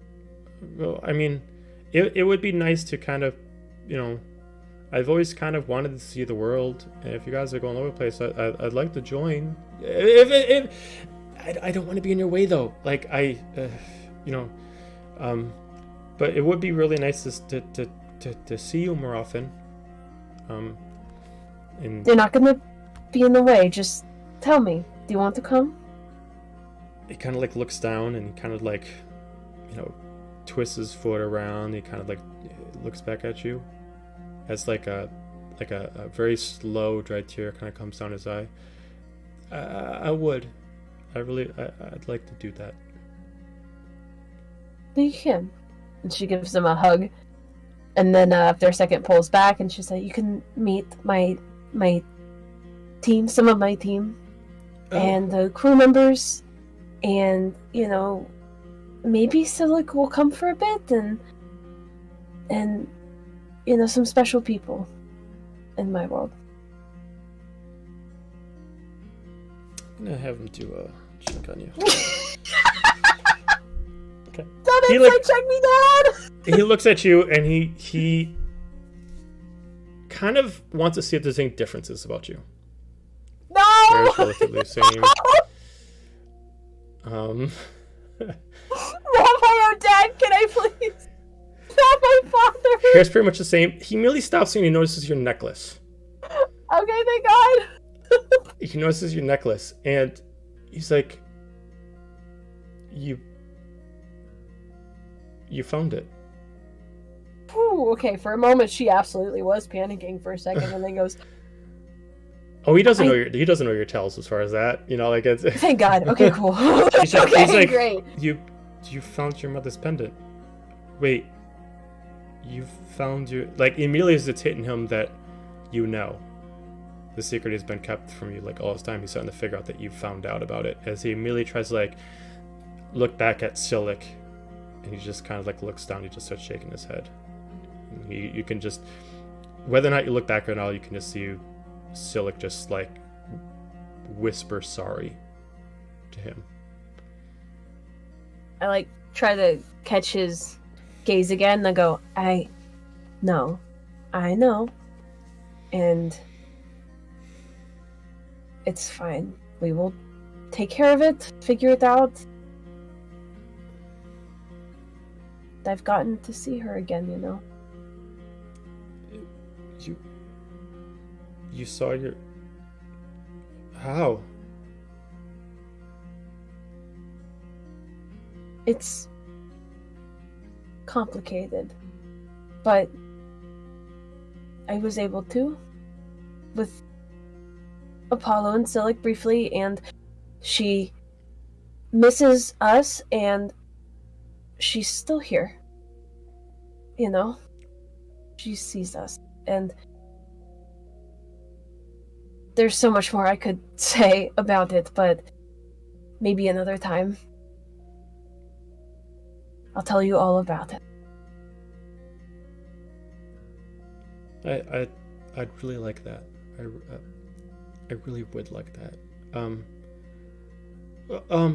Okay. Well, I'm sure you got lots to do. I can stay here. Let me. When are you guys leaving? Maybe in the next day or two. Okay. There's no rush if you need some extra time. And if you're ready to go whenever, the ship is here. It's docked here, and we can help you get settled and get your things and whatever you need to be comfortable. I'm just happy you're coming.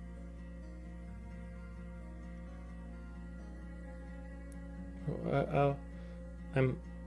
He just kind of looks up at you with kind of like the weeping eyes. Like, I'm really happy too, and I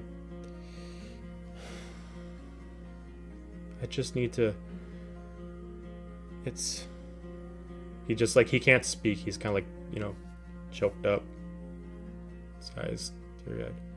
He just kind of holds you and just squeezes you as tight as he can, which is not. She reciprocates. Yeah. And he holds you. Just a firm but gentle grab. You can feel the waterworks kind of coming down like on your shoulder and stuff like that. And just kind of holds his head. Yeah. It's just interesting how turntables, As you can She's being very supportive for him. As you can tell, due to his stress level, he's kind of getting like immediately. She comes around. She's like, "All right, well, why don't you get everything else out? He probably needs." You can tell he's like, I'm tired. You have plenty of big days ahead of you. Please, by all means, get all the rest you need, and I will carry everything down there myself if I have to make sure that it gets there. Don't stress yourself. Okay. All right. As he kind of like goes back and just as she's about to land down, he just like looks at you and he just has a big smile on his face as he's curling up in bed to take a nap. She has like a few happy tears down her face that she doesn't even notice until she retreats back to the rest of the group, and then just gives him like a we can go nod, and that's when she's like, oh. All right. He'll be ready.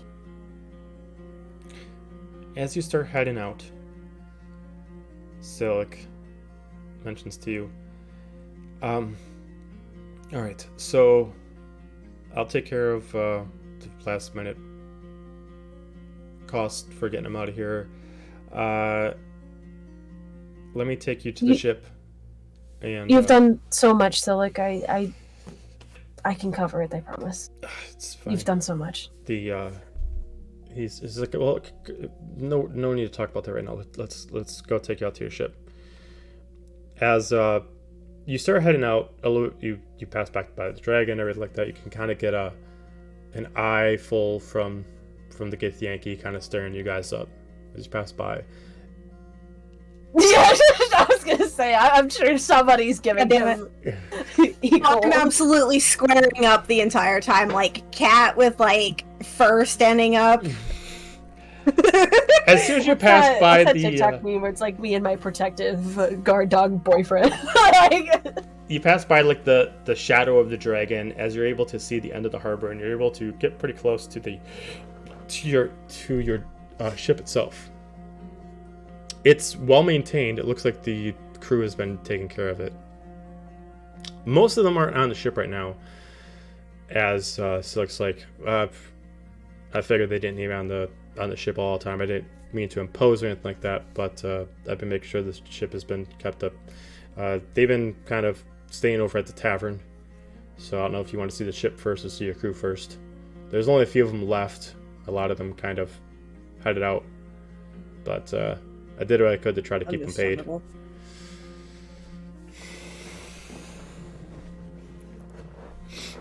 Did you want to see the... Let's see who's on board. Okay. As he takes you to the ship, and he immediately yells out, "Y'all here?" You can start hearing some rustling. "Got your captain on deck!" Immediately the rustling starts going really, really fast as a few of them start moving up. As you're immediately able to first see Arthur immediately pop up with a new wardrobe out. Immediately has like the kind of like the first mate, kind of like the sash, that like the belt over, like the kind of pirate first mate kind of look going on. He even looked like he did like a tattoo over the eye specifically for like over the top kind of stuff. Arthur took it so seriously. Yeah. Oh my god. I love this for him. I'm the first mate, bro. It's turned into Smee. Right. It's just me. Yeah. So, and then you see two behind that are left. Where did I have them on here? Fuck is it? Material. You see Gantar. He was the messenger. He's the one with the raven. And you see Mala. She was the one that is the sea elf that was cleaned like the ship up and stuff like that from the outside. I was hoping she had stuck around. Yeah, she's still around. She looks like she's actually picked up, based off what you can tell, it looks like she's done some stuff to maybe, you can see like some blueprints of like stuff, and she's been like proactive of like actually taking like her intellectual know-how and actually trying to apply it to like whenever any adjustments were made to the ship, she had ideas. At ease, man. As they kind of like all relax back down. As you see the three of them. It's good to see you all. I'm sorry that Arthur really stands up. Sorry I wasn't able to keep them all here. Is Cindy here? Oh, she's doing some work for the town. I can go get her if you want. No, that's fine. I was just curious. Oh, give me a reason to. I'll go get her. You really want a reason to? I mean, any reason to bark at Cindy is pretty great. Well played. All right. That's up to guys. This is why I keep you around. I can wait. Okay. Cindy, I'm sure we'll get a mouthful later. Well, it's good to see you all. I'm glad you still stuck around. I'm sorry it took so long to get back. Things definitely did not go as planned. I can't thank you enough for what you've done in our absence. Oh, gosh, it's immediately like Mala's just like, oh, absolutely, no problem. We set up some ideas for whenever you want to. We both, we keeping an eye on stuff. She looks back at Arthur. It's like, for whenever you guys came back, we've been keeping our eye on ins and outs, and I've kind of been making a list for whenever you wanted to get new crew members. I don't know when you wanted to head out, but I made a list of certain people whenever you're ready. I appreciate it. Good job. We'll probably head out here in a few days. There's a few small things we need to wrap up, but we will be sticking around for a very long time, and I promise you will be getting paid a lot better than you have been. So that you could definitely tell based off them. They're like looking at each other's clothes, like, well, that'd be great. That'd be fantastic.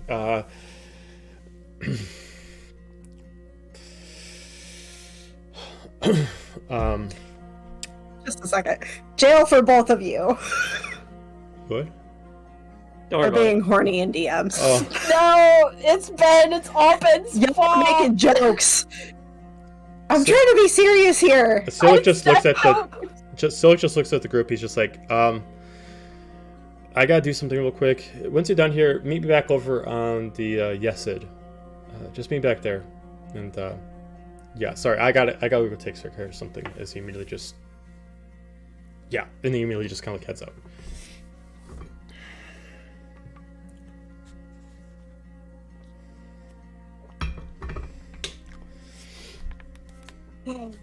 So Arthur's just like, so do you want me to go get some more crew? What would you like me to do? Start hiring more crew. We'll give the rundown shortly and explain everything that's happened in our absence. I'm sure you have more to tell me in the meantime, but prepare for sail. All right. No rush. He just looks at Gentar and looks at Mala. It's like, all right, well, you heard him. I'm gonna go check out the crew listing, and you all start preparing the ship as they like look at each other. It looks like they've been spending a lot of time in the past couple months learning how to manage a ship with just 3 people, even though they couldn't technically sail. They've at least figured out how to actually do all the jobs instead of just like one job per person, as they start kind of running around and doing every task between 2 people, as Arthur immediately bows to you and immediately starts heading off to the nearest tavern, where you can assume is where is the list of names of people to acquire for the ship crew, at least for a temporary being.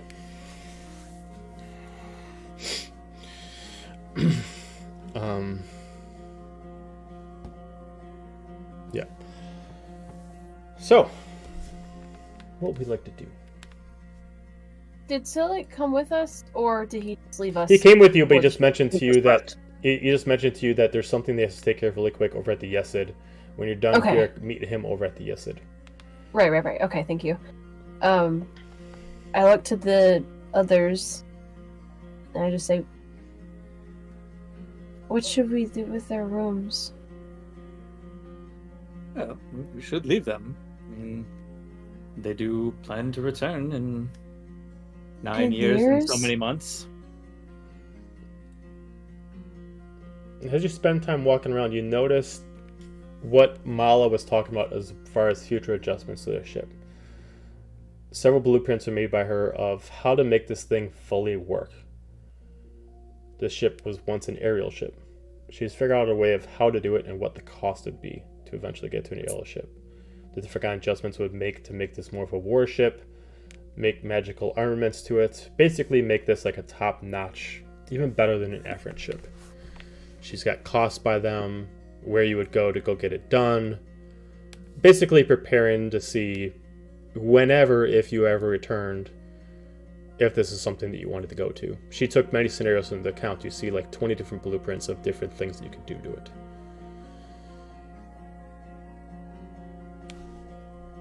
They've been busy. And there's a lot for all of us to handle in the next 10 years. There's a lot for us to do. I guess they just hold my bag that I've been holding this whole time. I guess we could go put our stuff in our respective rooms. And then go, from there. Sounds like a plan. Whatever. We back up here.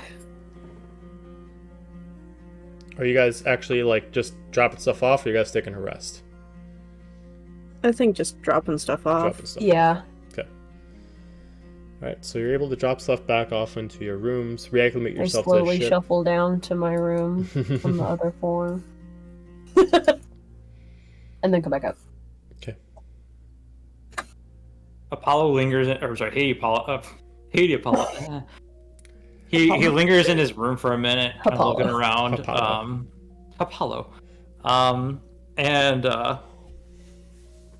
kind of there's like a slight mirror, and he kind of looks into it for a second, and he'll kind of look at himself and just be like, "Sooner or later, you're gonna need to talk to me. I need to talk to you. Come back." And with no reply, he kind of just takes that for a minute and then walks out. Okay.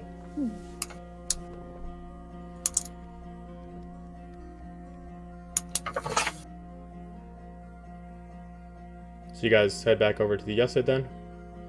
Yeah. But like after regroup. At this point, heading out, you notice that wherever Jareth went, him and his dragon probably flew off somewhere. Thank God. Jeez. You're able to make it back to the ship Asshole. without much of a problem. At this point, you can definitely see maybe some drama is happening on the ship, or at least they're kind of being aware of drama. As you can see, the Camille, the one you haven't met yet, she's immediately sees you walking by. I tread carefully, something's going on. Is she the half-elf Yeah, woman? she's a half-elf There's sorceress. always going something As you going immediately on. hear Sylyk bickering with somebody. As you can see that top the down, you don't see Sylyk, but you can hear him bickering with somebody. As you can see, Nyx at the top of the steps, looking like really upset about, like sadly about like what he's bickering to. As she just means such like, you might want to give him a second. Do any of you speak Aquan?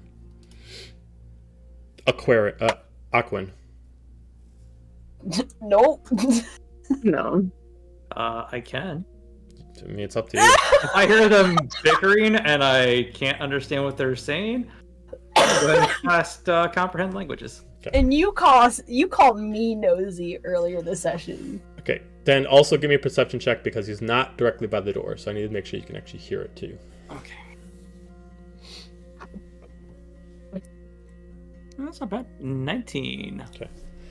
You only hear what he's saying. Whoever he's talking to, you can't hear the voice of whoever he's talking to. You can hear.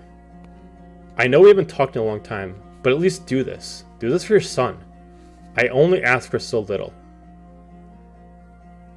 What do you mean? I will come back and face whatever justice needs to be done. I just need this taken care of. Don't you want this to be fixed? You didn't see the look. I gotta do this. I gotta get it taken care of. Whether you want it done or not. I'm surprised you don't even care. Why haven't you tried to do it? What do I need to do to convince you that we can do this?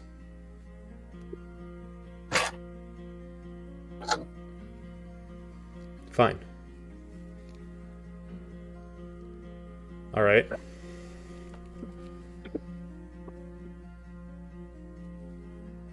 All right, well, I'll try to get there when I can. All of a sudden you hear him just kind of like punch a wall, and you can hear him in Aquan say motherfucker. At this point, you guys can all hear him scream that, but you don't hear those words, but you can assume based on the context he's cussing in Aquan. As he immediately walks upstairs, he immediately notices the crowd sitting there with an immediate like embarrassment. I'm super distracted right now by the ocean, the beautiful ocean that's going on right now outside. As Nyx puts her hand on his shoulder, it's like, are you alright?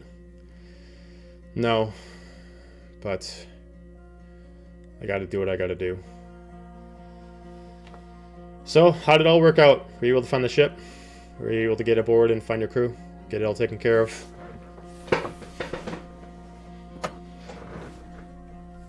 I'll take them there. Yeah. Well, get things taken care of. Alright.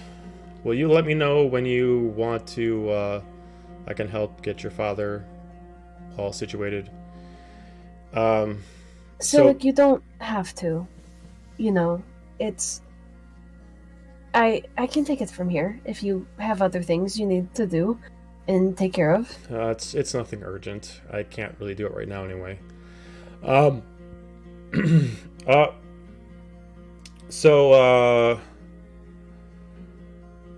He just like looks at some. Hang tight for a second. He looks at you confused. Who are you talking to? Nothing to be concerned about. I beg to differ. Please, we don't hide anything from each other anymore. We don't need to.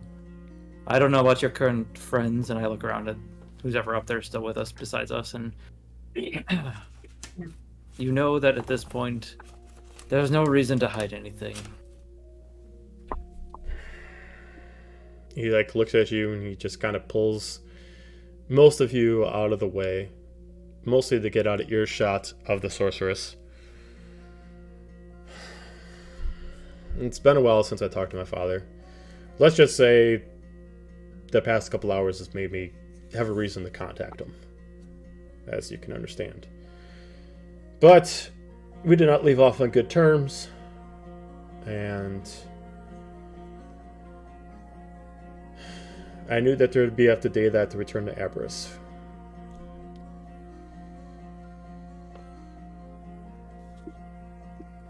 He's not being a big fan about it. I thought I could call in a favor. He is my father after all, but apparently he is not buying it. And there's really... I need something that only he can give me. realistically, if Which is he like looks at you, it's complicated. He just like looks at you as if he just doesn't want you to know personally. He's just like, it's just a big deal thing, and I just give him this like pained expression of like, again, bro. Like he just like looks at you. He's just like, we talked about this before I left your ship.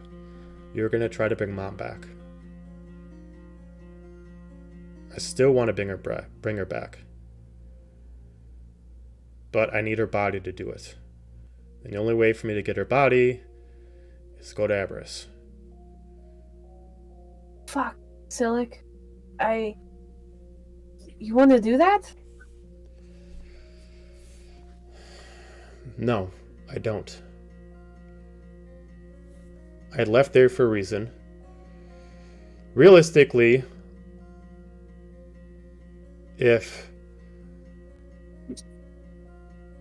there was different authority over there, I'd be able to get in a lot easier.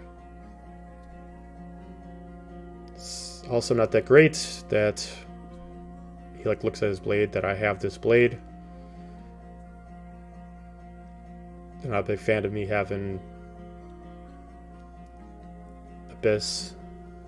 It's not like can really get in either. Cast like an indiscreet side eye like towards Gaiju's general direction. Like, I can get in. It's whether or not I'm going to be thrown in jail as soon as I get in there. So I was trying to talk to my dad about trying to give me time to speak to the council, or at least just let me get in just so I can get what I need and go. Our mother's body, right? That's what we need to get in and go. And a few possessions. I know where everything is. I know the area. That's where I was born. I need to get in my old home. But unfortunately, the jerk is too much of a fucking knight. He puts honor before family. I mean, so like, debatably, if you're asking him to dig up Mama's tomb and then leave with it, that could see where that's a little weird, You could assume on context that she's actually not buried. She's actually... He kind of like explains it to you. I'd understand none of you are from the deep. They have a different way of preserving their dead. She's not buried. It's not digging up a grave. Even if I left her alone, everybody can see her body as clear as day. What? I don't follow. The way that she was a knight. She was... Okay. She was one of the previous king's greatest warriors. And therefore she was preserved with honor. All their knights don't fully die. It's why she probably can contact you. She's not actually fully dead. As long as she's part of the Aberys Kingdom's power, she's actually in suspended animation. But as long as she's there, you also can't revivify her. It's their own kind of double-edged sword. They keep them in preservation so they don't decay, but they also don't allow anybody to revive them.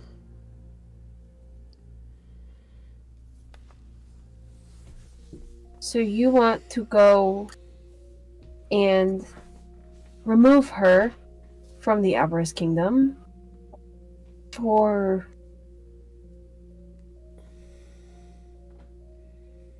She leaves it open-ended. Oh, okay. I thought you were just doing a dramatic pause. Adalia has a reason for her to be back from the dead, but I don't recall if Sylyk has a specific reason. I know I heard that you lost control. You still were able to at least turn back from your form. But That was one time. it is just... He looks like almost kind of like a... Like it's almost kind of like an irresponsibility to not have a family member do this for their child. It's like... Someone needs to teach you. And I wish she or my dad would have taught me. You need someone to teach you so you don't go through the nightmares that I've been through. What I've done when I transformed. Maybe I can contact her through this plane, you know, that we're talking about, rather than exhuming a kind of corpse from a place that neither of us can go for reasons.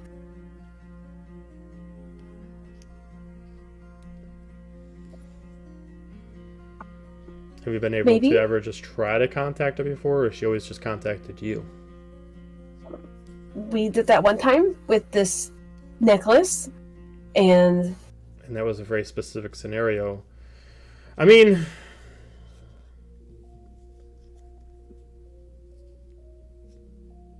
Is it the only way?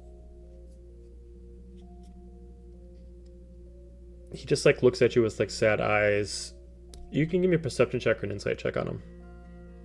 We're gonna insight, because I'm super good at that. That's an 18. You can assume it's also partially for personal reasons. You can assume that, based on the way he explains his dad, he doesn't find his dad as like a proper father. And with you seeing your dad, he misses somebody as a parent.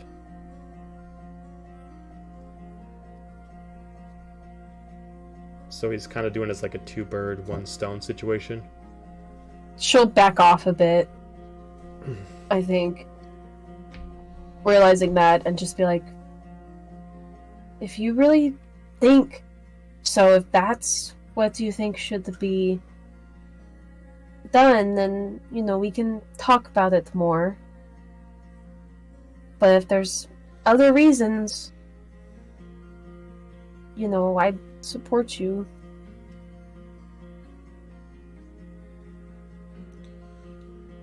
He walks up to you and puts his hands on your shoulders, and he tries to just... He knows that other people are going to listen to him, but he's trying just to get it where only you two can speak. As he just like looks at you. I'm at least from there. I can at least walk in the door. None of you are from there. You won't even get in. This is something... Won't. What'd you say? I said, no, we won't. Yeah. Thinking of guide you. He doesn't even take that account. He just like mentions to you all, it's just like, the rules are clear. Either you're one of them or you're a guest of one of them. Unless you have some way to get in that I don't know about, this is something that I must do. Is if being her daughter not good enough? Just asking.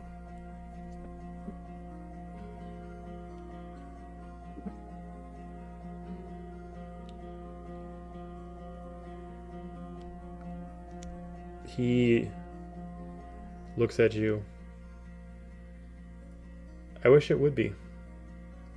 And up until about a year ago, that was fine. And not to sound jealous, but she contacts you. Whether that's on purpose, or whether only you two have a bond. Unless I'm with you, I don't see her. But, Sylyk, what you were... Wasn't he with me? He was with you, but it was through your power. Oh, okay. Right. He's never been able to do it on his own. Look. Sylyk, to be fair, that was one time and you were there. Trust me, you think I haven't tried in the past? As far as DM to clear, she's contacted you a couple times without him. Just kidding. Never mind. We're on all that. Wasn't one the grandfather? One was the grandfather. Another one was specifically her. Canonically, since we've played campaign, it's only been one. However, if she's spoken to Dolly in the pre-campaign, that's fine. If that's what you're referring to. No, there's something else I was thinking of. I can't think of what it is. But yeah.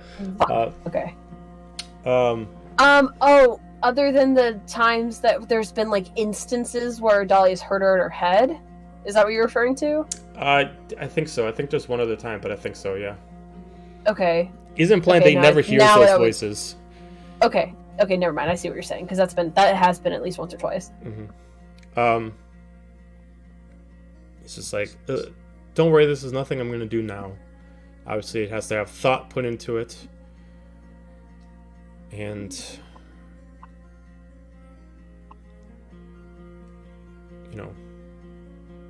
hey, anytime, I'm here to help. If you want to contact her or if you need help. Maybe we can try it again. I'm here to help you. At the bare minimum, I've been running from that place all my life. Eventually, you gotta go back home. So, is that where you're going versus being with No. asshole dragon pants or coming with us? As you can kind of, as you say that, Camille just kind of like laughs as if she understands what the hell you're talking about. And she's like, that's a good one. I'm going to call him that later. Look at her. You should. It's a dick. It's like, no, I still got obligations to take care of. Things to... commitments. As he slightly looks at Nyx and to the rest of his team. Can I insight check that? Sure. Because he looked at her first. Shall I not 20? Shall I not 20 on it? Give me all the tea. Give me all my brother's tea. As far as an insight check, you can easily assume that they have some kind of relationship. It goes beyond being teammates. And that most likely the rest of the team doesn't know about it. God, I've never been in that situation before. Okay. Alright. She gives him like a slight look. And then that's it. Okay. Would also like to point out that she might have forgotten like that she has hickeys at this point. So if he ever wants to notice, that's fine. If not, that's I thought you took care of him with Cure Wounds. I Cure Wounds him, but she's got a lot. Oh, because you got a lot. Okay, well, let's see. Oh shit. Also been in passing. Oh shit. So eventually he's just like looking at you and he's just like, can I talk to you for a second? Like somewhere else. Yeah, is there something going on? I think so. I mean, he kind of like steps back and Is this about you and Nyx? No. This is about you and what I assume is Gaju. What? Sarge, what do you mean? What? How many times are you gonna say what? Get to the point, right? You're clearly trying to figure out what me and Nyx. At the same time, you got a little bit of a couple blemishes going on. Gaju-sized blemishes. I do not Gaju size. Stop. Oh my god. Okay. Wow. A lot has happened. So? Kind of like looks back. Gaju, are you trying to listen in? Nope. Okay. Damn! I mean, thank you. But, damn it. Just like The looks one time back, he doesn't eavesdrop. Are you serious? looks back at you. At least I know he'll take care of you and protect you. I don't have to worry about it. It's gonna be fucking weird, but you know.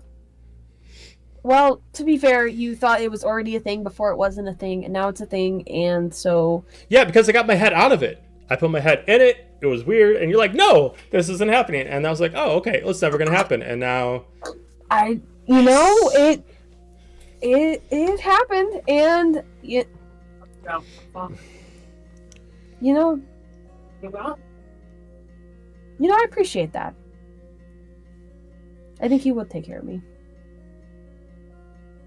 I'm already know a couple reasons that he's actively trying to do it now. So I at least know it would work. That's cryptic. What does that mean? Just Other than... I know that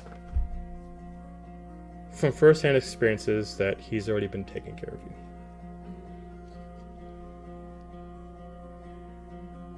you. Are you talking about the spy council thing? Sure. Insight check. Okay. Again. 26. I'm trying to think. Is this the same thing? Because I don't think it's the same thing. Got you. It's not the same thing, is it? Despite because we did something else. It's not specifically that. It's something else, right? Oh, I said there were 2 things, but I can't remember. I mean, there's multiple things there's multiple in things, which yeah. he's been like, 'Cause oh shit, I gotta protect her. Yep. So no, it's So- not this That Sylyk specifically. knows I know about? what it's called, but I know what it is, but I don't think it's what you're thinking of. I don't think is matching to it. No. So can I tell that he's thinking of something else? You can assume that he's got something else in his mind that's not what you mentioned. But that is not my. That's not my information to bring up. You two are a couple now. There should be no lies between you. That's between you two. So like this was comforting, and now it's kind of seeming like it's not. Is there something else I should know about? What are you talking about? No, there's nothing. It's fine.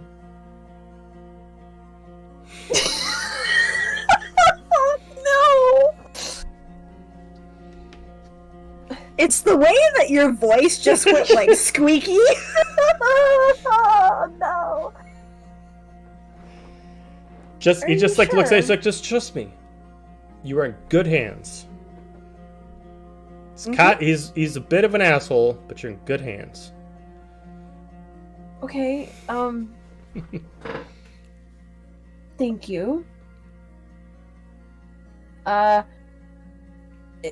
Do you want to tell me about Nyx now? So it's like even and not weird? What do you want to know? You guys are like talking, you know? Yeah, we talk a lot. You know, beyond that. I saw the way you looked at each other. We also look at each other. Yeah, what's your point?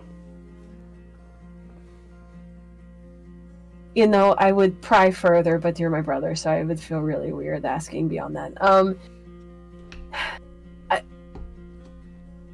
Just saying, she's very pretty, and I had a lovely conversation with her, so, you know, aside from the weird Yesid cultism thing that seems to be afoot, which I'm sure you can totally handle with whatever that means, she's great. You should bring her by the ship more often, you know? You guys can swim long distances and all that. I think that would be nice if we had a label for what we are. Well, why is there no label? Now she's invested. I don't know. I mean, he's just, you can tell he's definitely like the, we've gotten personal before, we've messed around before, but we've never actually like decided to actually start dating. You know who's great to talk about these things? Katie. Did you say Hades? Hades. You want someone that's going to give you candid, open, unfiltered questioning. That is exactly who you should talk to. You know, totally taking the subject off of herself. You know, maybe we should go find the rest of our shipmates at the tavern, but maybe you can talk to Hades or mention it at some point and see what he says. You know, he's very good at giving relationship advice. I think I'm good. I mean, I don't know. I mean, like, Are you though? Does he have the same skill level as Apollo? Because I don't know. There's like a weird curve there. You know, I would argue that he may be more. He might have more wisdom, you know, when it comes to relationships. He can really knows how to ask them. Really knows how to just get to the point and figure out. You know, I'll be honest. I get it, but you know, Apollo's the one that got the phone number, got the digits. So I would have resorted to Apollo's advice. Yeah, and who's to say that Hades wasn't whispering in his ear the whole time? You got a good point. He's been there. You got a good point. I say, so like between you and me, you should ask him these questions to feel him out, and then we should figure out which one it was.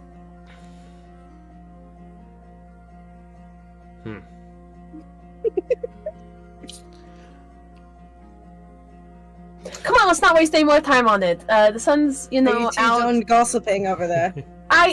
Yeah, we're done. We're done. We're good. We're good. Sylyk. No, we're good. We're good. We were talking about going to the tavern, actually, and figuring out what You should join Arthur's. us. Yeah, you should. Hades, what do you think? Yeah, we can head over to the tavern, and I know we're preparing for the ship to take off. Great. It sounds like a plan. Let's go. Okay.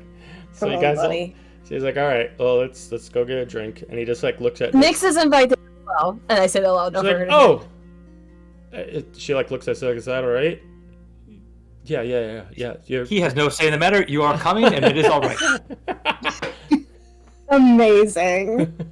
All right, so you guys head your way over to the tavern, and it's very much like those you know, like the two, like if you sit in a movie theater and you both try to like reach over to hold each other's hands, but no one wants to make the first move to like just cross the one finger. It's kind of like that the whole time.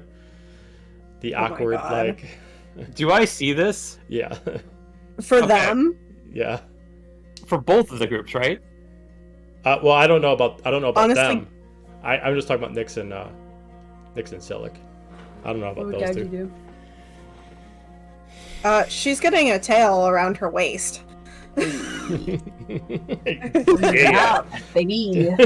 So, does it seem like Sylyk is fighting the urge to do it, and because it seems like Nyx is trying to, or they're both just kind of doing that? Give me an insight check. Yeah, I'll say you can do it. I can say you can do it with advantage because you're actively trying to look out for it.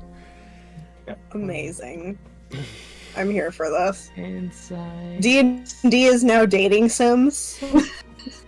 Is this Baldur's Gate? 17. 17. You notice that it definitely looks like they both want that relationship, but both of them are too shy to go for it. Kind of like that. Like, what if she says no? What if he says no? We gotta be on a ship together for X amount of months. It's gonna be dramatic. It's gonna be weird. It's kind of that thing. Yeah. Fucking kiss. So Moved on. I don't even- I Found a don't new even do victim. I'm going to stand by. Where are you at, my little friend? Yeah, no, we're just gonna do this the easy way. So,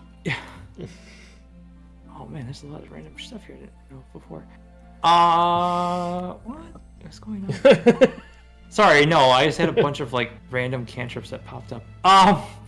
Anyway, I'm going to go ahead and under the table as we're all drinking, seeing like the two of them do that, whose hand is closer to being on top of the others?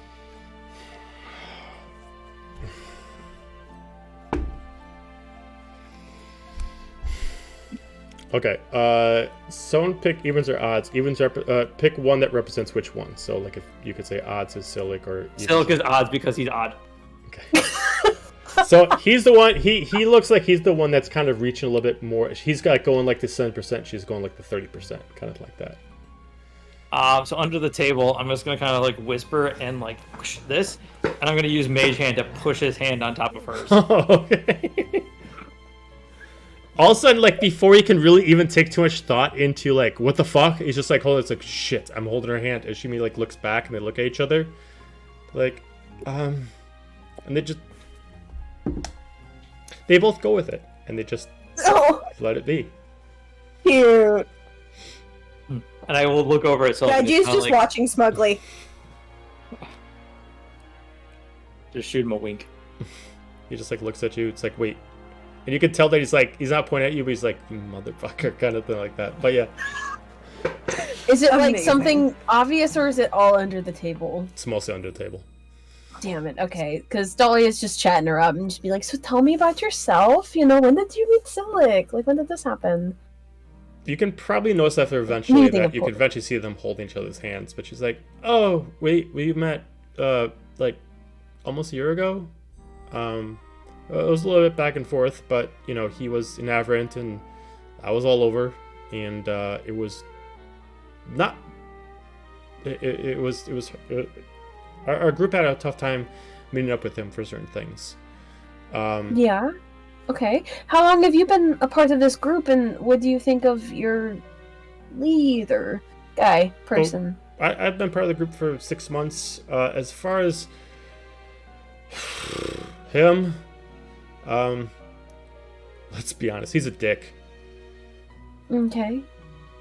I don't know what more you want You're me to right. say. He's a jerk.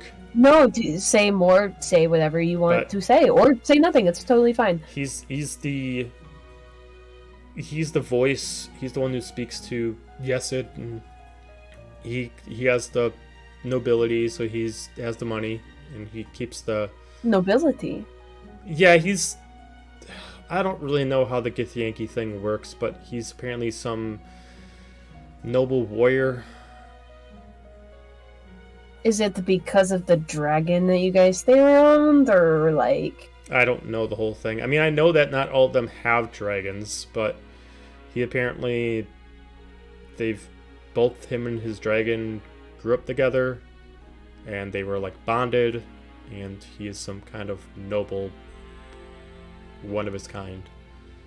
Okay, is there a reason you guys stay with him? Is, you know, like, is the money good? Is everyone else on the ship really awesome? It's both the money and for the cause. Like, we don't have to listen to these big kingdoms going down different people to tell us what to do, having us do things that we don't want to do all the time. This is, even though he is an ass, he does have the same thought process as the rest of us of what are the right things to do in this world. And we'll go on we'll go weeks without finding jobs just because the only jobs we find are ones that are not morally right. And he at least helps us find the right things to do to help people and help us get paid.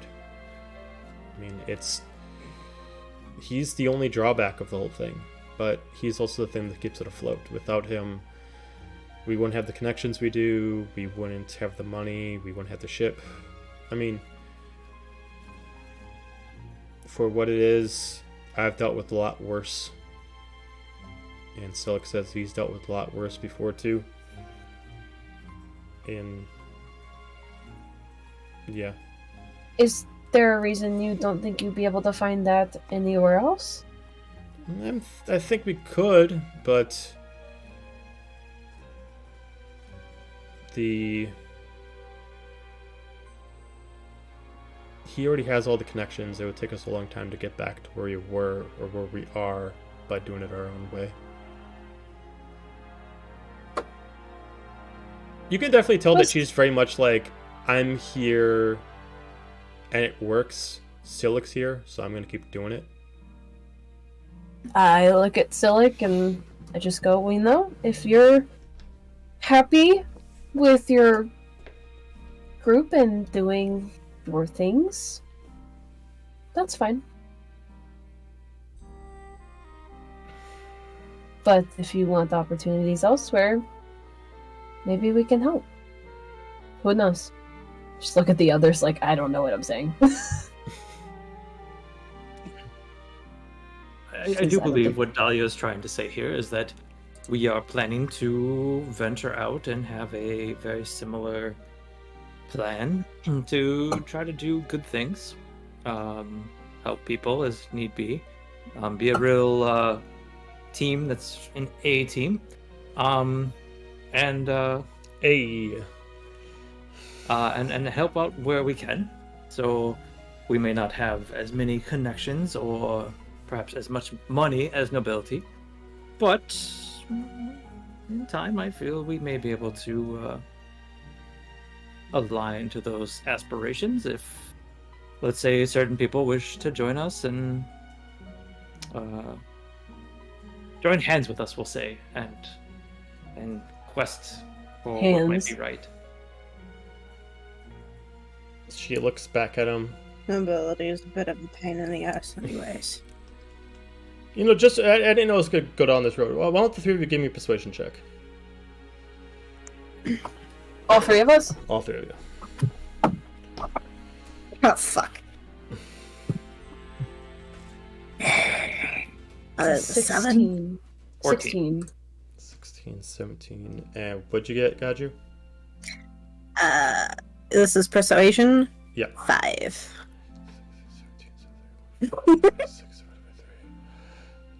Okay. They look at each other, look back. She looks at him. She's like, "Well, I don't want to leave Camille and by herself with him." She can come too. I mean, we're looking for a new crew right now. And I am currently the 5th wheel, so 6th one would be great. Oh. Okay. Sylyk and her look at each other. It's like, what do you think? Whatever you want to do. Alright, we're game. We'll come with. There's no obligations, you can jump ship theoretically or physically at any time. Just be glad to have you guys around. Although we do plan to be airborne, so jumping ship might be ill-advised. Yeah, maybe don't do that when we're airborne, but, other times. Wait, if you airborne? want to. When did you guys get your ship airborne? Soon. Oh, you haven't done it yet. Got Soon. it. It can be airborne. We have not gotten it there yet. Gotcha. But hopefully soon. Well, yeah. There's plans. Let me get, after this we'll get Camille and we'll join the crew. Are you planning to do the same thing? Do the mercenary route for the right reasons? This is her saying it, not him. We have 10 years before our next true obligation comes back around. And frankly, I'd prefer to fuck around with Havrant a bit, so... That would be nice. Alright. Sounds like a plan. She just looks at him, she's like, as she's excited for this move, she immediately looks at him, it's like, I'm gonna go get Camille. And she immediately gives him a kiss on the cheek and immediately runs off. I like her. I saw you holding hands. Yeah.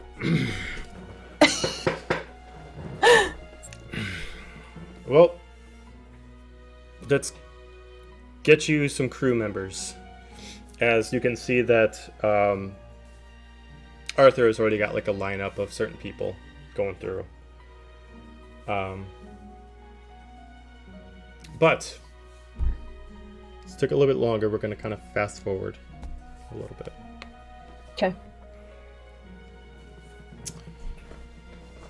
As you all start getting your crew members to set up, since you still only need a crew of 10, you're able to get another with, since now you have a total of 5 now, you were able to retrieve another 5.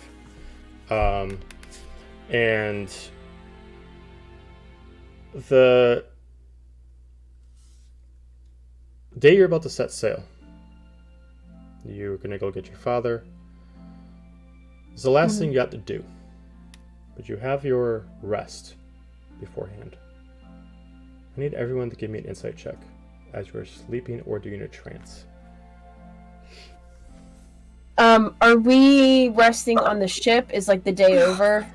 I believe so, yeah. That's what I was thinking. Like the day before we Head set out. sail? Yep. Okay.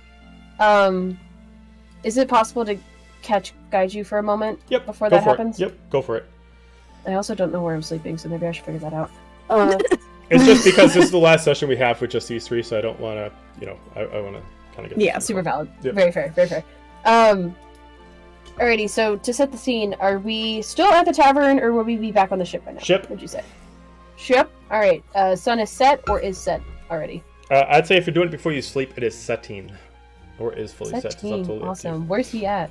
It's up to you. Where happens me? I don't know, probably walking around on the deck. Okay. I would say they've been back for a hot second, and then next thing you know, Dahlia trots up behind him, kind of obviously making noise, so he knows she's there. Maybe this is like a weird question. Do you want me to keep my stuff in my room for now? Is this moving too fast? No. You are more than welcome to, if you'd like. Might make some room for your brother again, so... And my And your father? Even though he doesn't really maybe need to know right away. That's a conversation for another time, but... I have a question, actually. It's been on my mind since this morning. You mentioned, other people mistreating your boundaries and hurting you. I just wanted you to know that if I wouldn't do that, then I sincerely mean it. And I don't know who they were, but...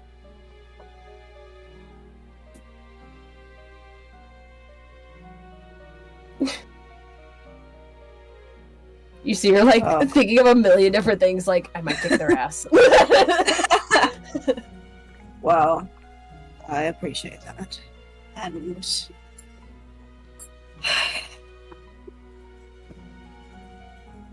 It's complicated, and... in the past, and yet... I'm sure someday I'll have to face him again. If we don't... If it's a town or a village you want to avoid, maybe that's fair. It's, that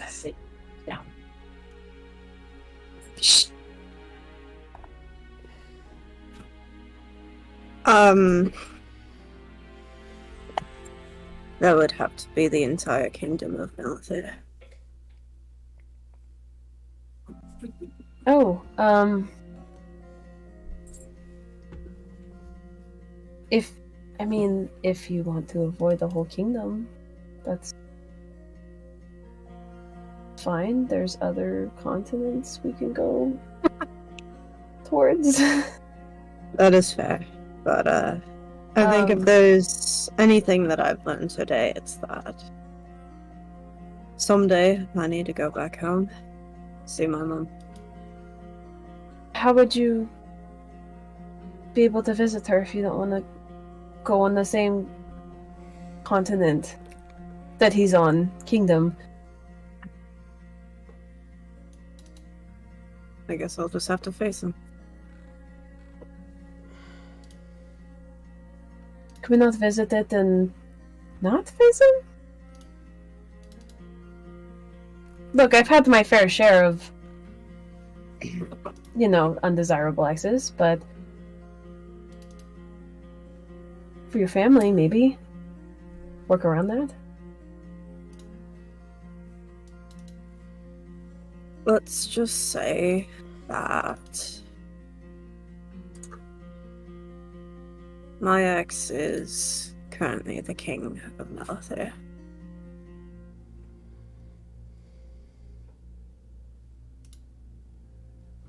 She takes a few seconds, and you don't have to roll insight for her to be like, is he fucking with me right now? Like, her to be like,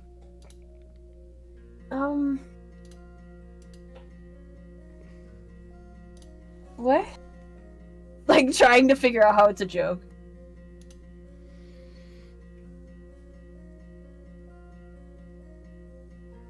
After my father disappeared, my sister and I took roles as bodyguards in the Nelithirian castle. I think I remember you guys talking about this at the Nightshade. I was the personal bodyguard for the Prince of Nelithir. And in the 2 years that I served, I romanced the prince for a brief while.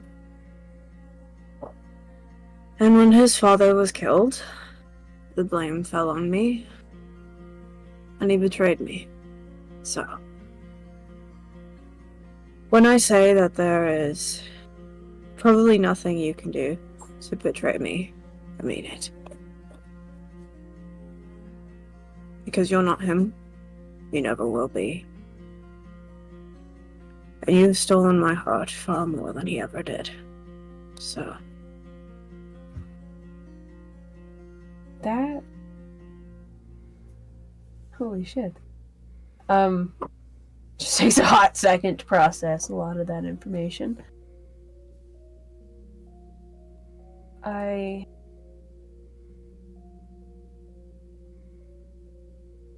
Wow, that really makes it all make sense. Really?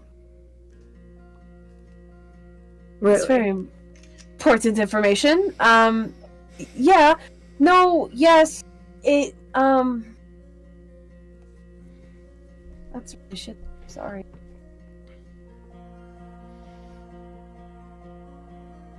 We all suffer our own trials and tribulations.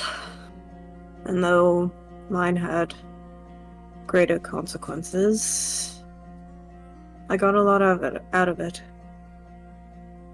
I met this group, met you, and Hades, and Sylyk, and I got a lot of stories that I wouldn't have otherwise.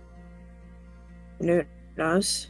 For all I know, if I had stayed in Nelithir and been a good soldier and had never fallen for the prince, who knows where I'd be? Certainly not here. Do you think I may it's have because of that? regrets. What do you mean? Yeah, just you were blamed for killing the king. You think if you hadn't had that relationship, it would be different?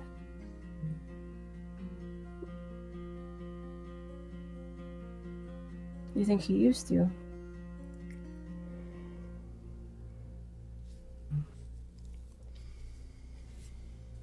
The night the king was murdered,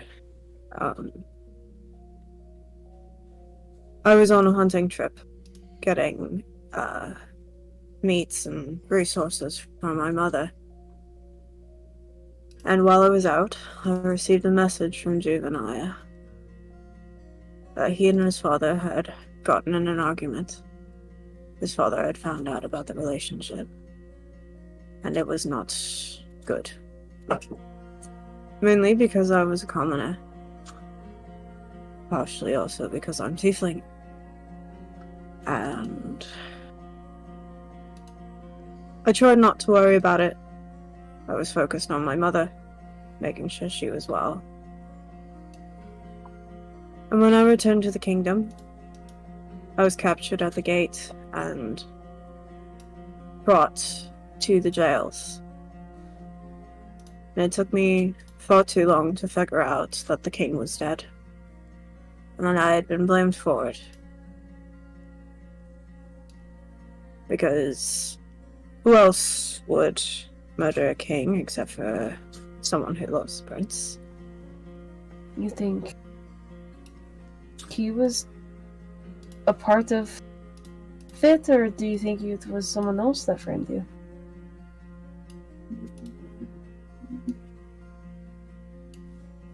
I'm beginning to have my suspicions, but with no hard evidence and no way to really go back and look for such, I couldn't tell. But So I think one of these did he- days I need to go back.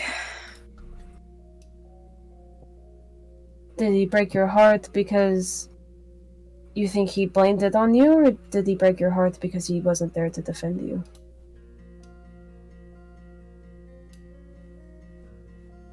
Both.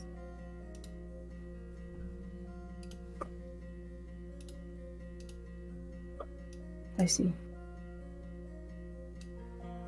I won't pry about that anymore, but Hey. I promised you no more secrets. I intend to keep that. You're always welcome to ask me anything.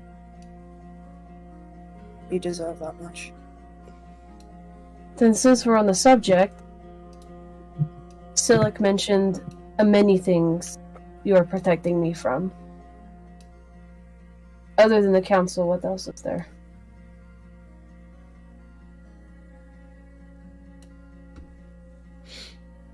Your grandfather.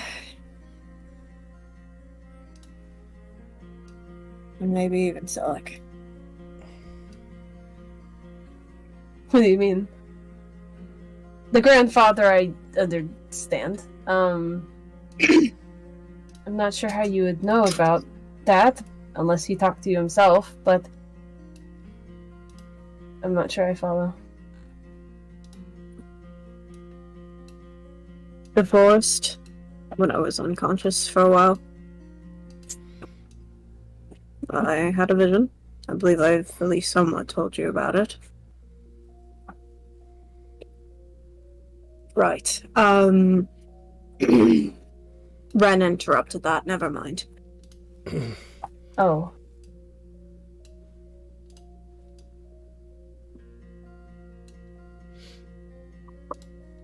Sometime down the road, your grandfather may kill you. But as far as Sylyk, do you remember when we were in the base at Aberrant, and you came to me and asked about the blades of Bahamut and a dream you had? Yes. Do you remember the sword that you drew? I would feel like at this point, if it's the same sword that she drew and the one that was sitting at the table, she's now finally putting the pieces together in her own head. She just goes, yeah. I don't want to believe that your brother will kill you. But if there is anything that I learned from the few instances in which I met Gladolin, everything happens for a reason. And everything happens. And only minor things can change them. So I know that at some point, you will have some kind of destiny with that sword. I cannot tell you if it is Sylyk that is wielding it, or if someone else. But I made a promise some time ago that I would protect you as much as I could. and I intend on keeping that promise. So I've had the dream that I've been stabbed with that sword, and I felt myself dying. Are you referring to that dream? With my grandfather? Or I don't understand.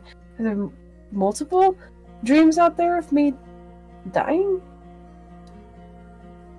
Yes.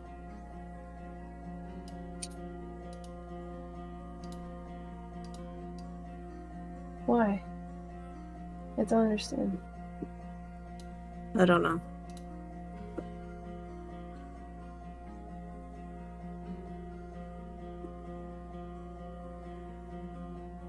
But I do promise that you're going to live a long life.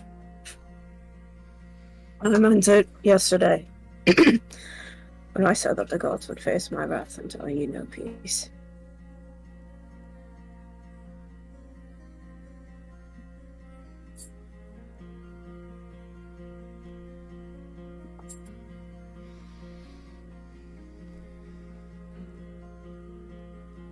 You deserve that much.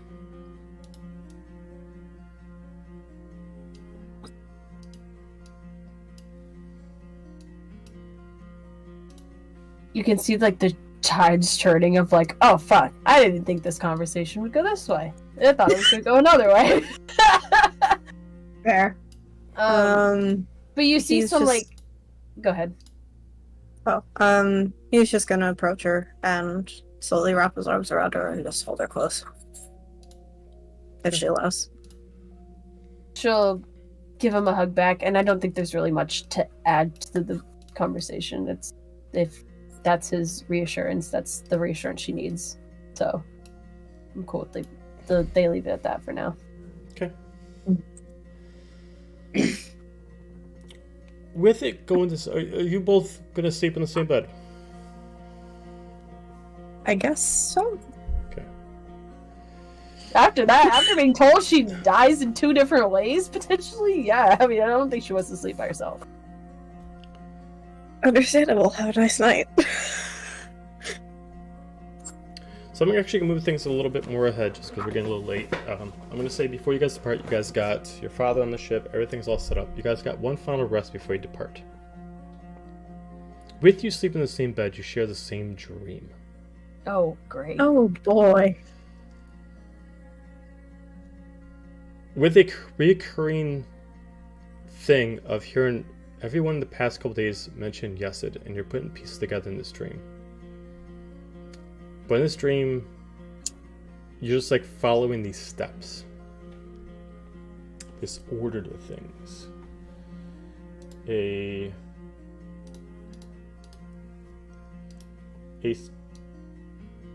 A specific like video that you're watching, and it feels like you're following these instances in time. You first find yourself in this medium-sized cathedral, mostly wrecked down.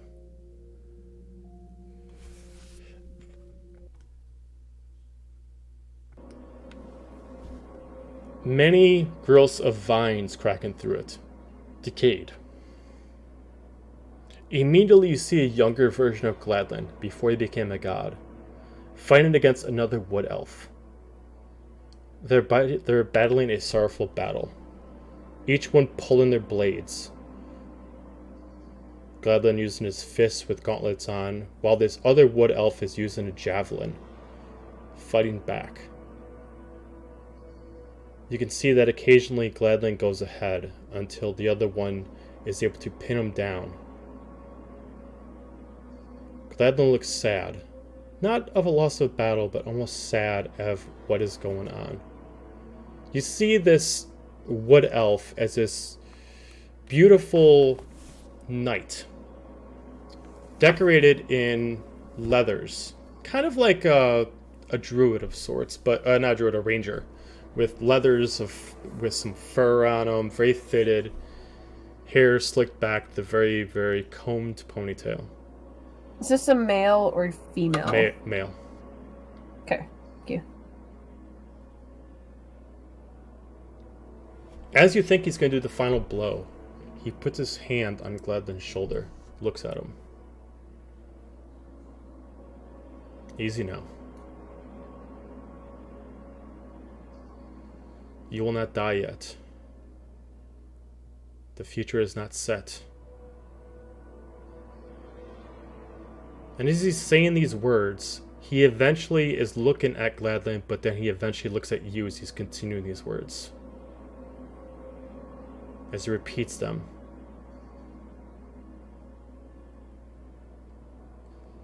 Like, looks at us? Looks at you too.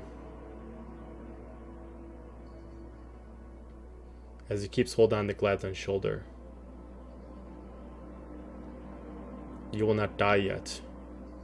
You can assume that in reality he's talking to Gladden, but he's actually looking at you. Seeing at you, and you can clearly tell that he knows that you're there watching. And this is clearly of a different time. As you get pulled back out of it as soon as he sees you, and you go into another vision. You see this grand event at this castle you've never been at before.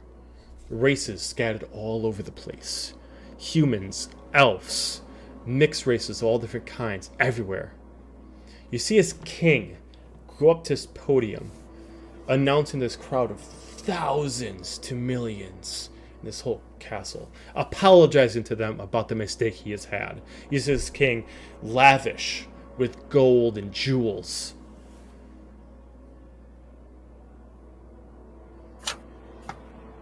As he introduces his daughter, as you see a very, very, very young Seraphina come up. You hear him mention about the mistake he had about his son, and as soon as he says that, you get pulled into something else, where you see a younger version of him, most likely his son, walking on his journey and going to see a god that does not exist anymore. A god of the night. That he comes on his great journey, a story that you've heard before but no longer happens. As she immediately yells at him for being a liar and not being the true chosen one, as she kills him in his spot. You fast forward through time to see this dark, shadowy man that you're not allowed to see yet, bring him back to life and become a servant to him. Putting down a symbol on his head, the same symbol that is on Nyx's shoulder.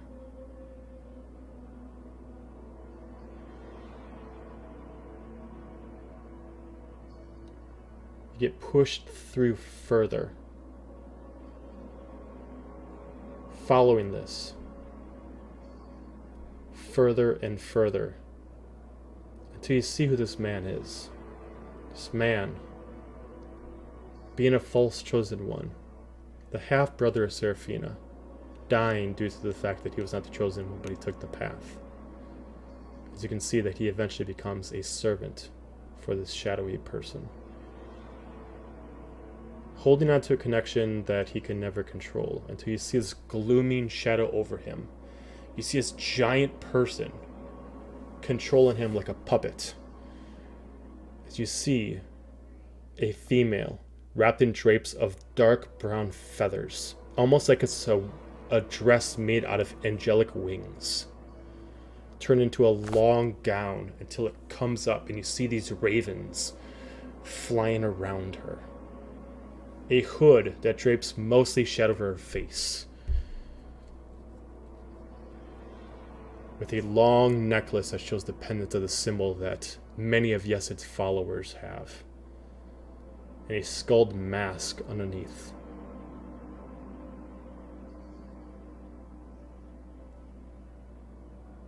You pull in further until you see she's alone, lost without any connection of anyone knowing about her.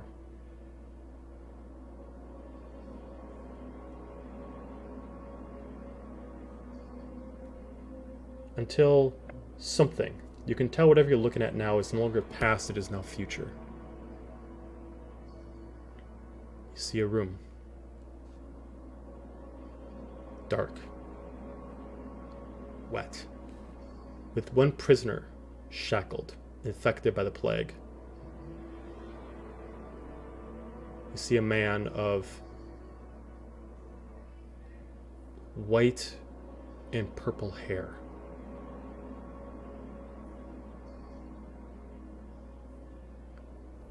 Due to some events, he is being saved by someone. Against that person's will, they save him, pull him out of this jail.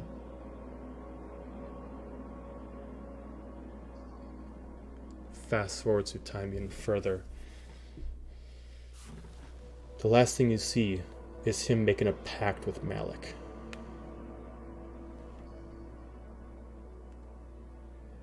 And him contacting energy that looks like he originally had from his original part as he summons back energy. As you see, the same shadow is the one that's glooming over the puppeteer that is Yesid the Undying, as he channels her power and enslaves her to his will.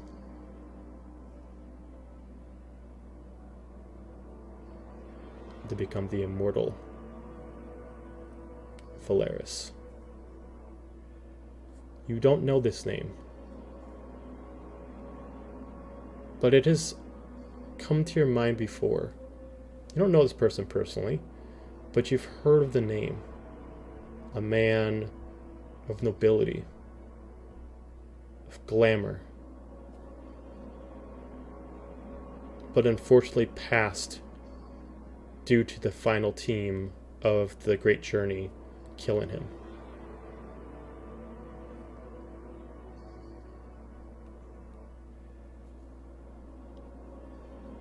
Throughout these minutes of this fast forward, you assume you're safe.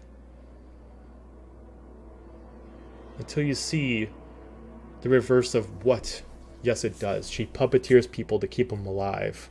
But yet, whatever he's doing to her, he is absorbing her power so he cannot die. As you see his room in catacombs where she's trapped in, you see her shackled up. As you can't help but walk towards her, as she immediately comes up, eyes ripped out of her skull, she immediately grabs at you as she pleads for help to kill her and end his reign of terror.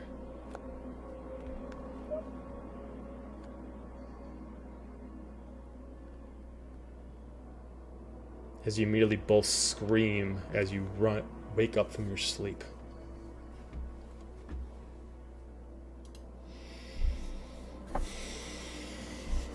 Okay.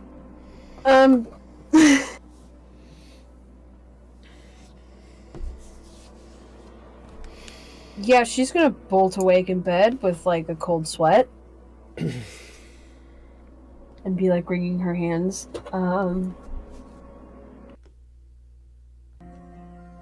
Breathing really heavy. It takes a hot second for her to calm down. Please tell me that you just had the same dream. Same dream? You just had the nightmare too? About Yesid and Malik? Yes. Oh, fuck. That's not good. Okay, it's not in my head. It's not just in my head. It's a thing. Okay, what does this mean? Do we fix this? Have we fixed this? Is it our business to fix this? I need you both to give me a perception check on each other. Ah, fuck. Love that.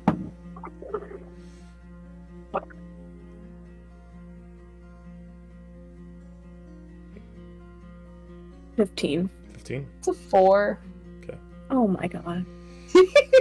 Del, you don't notice it right away. Gaju, you happen to notice it as you lift up your hands from maybe like holding her in place, and you lift it up.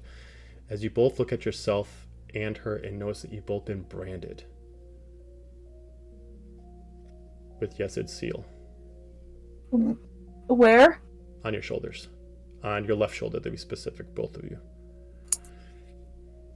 Oh, so it's already scarred.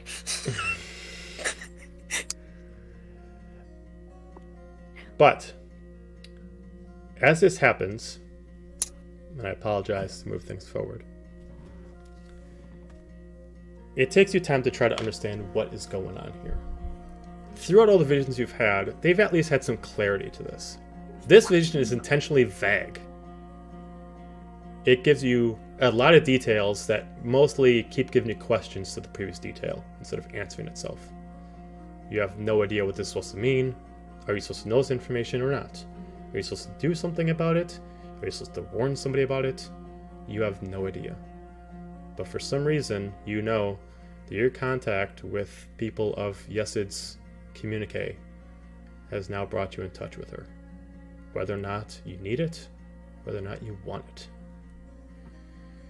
Either way, your crew has been assembled. You've been able to make a home for your dad. And you have an overall journey, a path. 10 years is the time that you're aiming towards. And you've got ideas of what you're supposed to do in 10 years of time. During that 10 years, a lot of things are going to happen.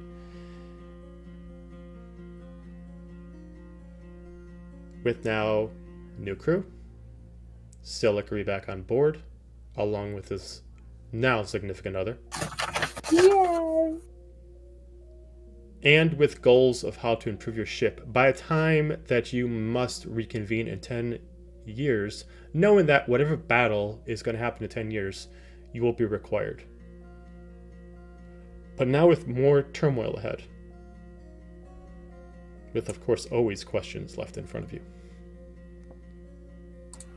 Now leaving with only the sea and your sails and the wind, you have a pathway ahead and no one to listen to but yourselves.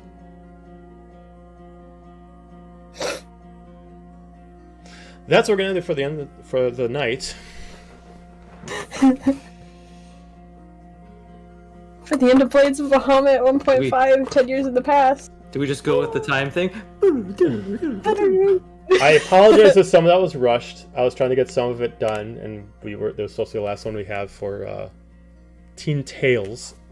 But for everyone's watching, we will continue this back as the full team next week. I want to make sure I'm not getting my weeks confused now because I was always wrong.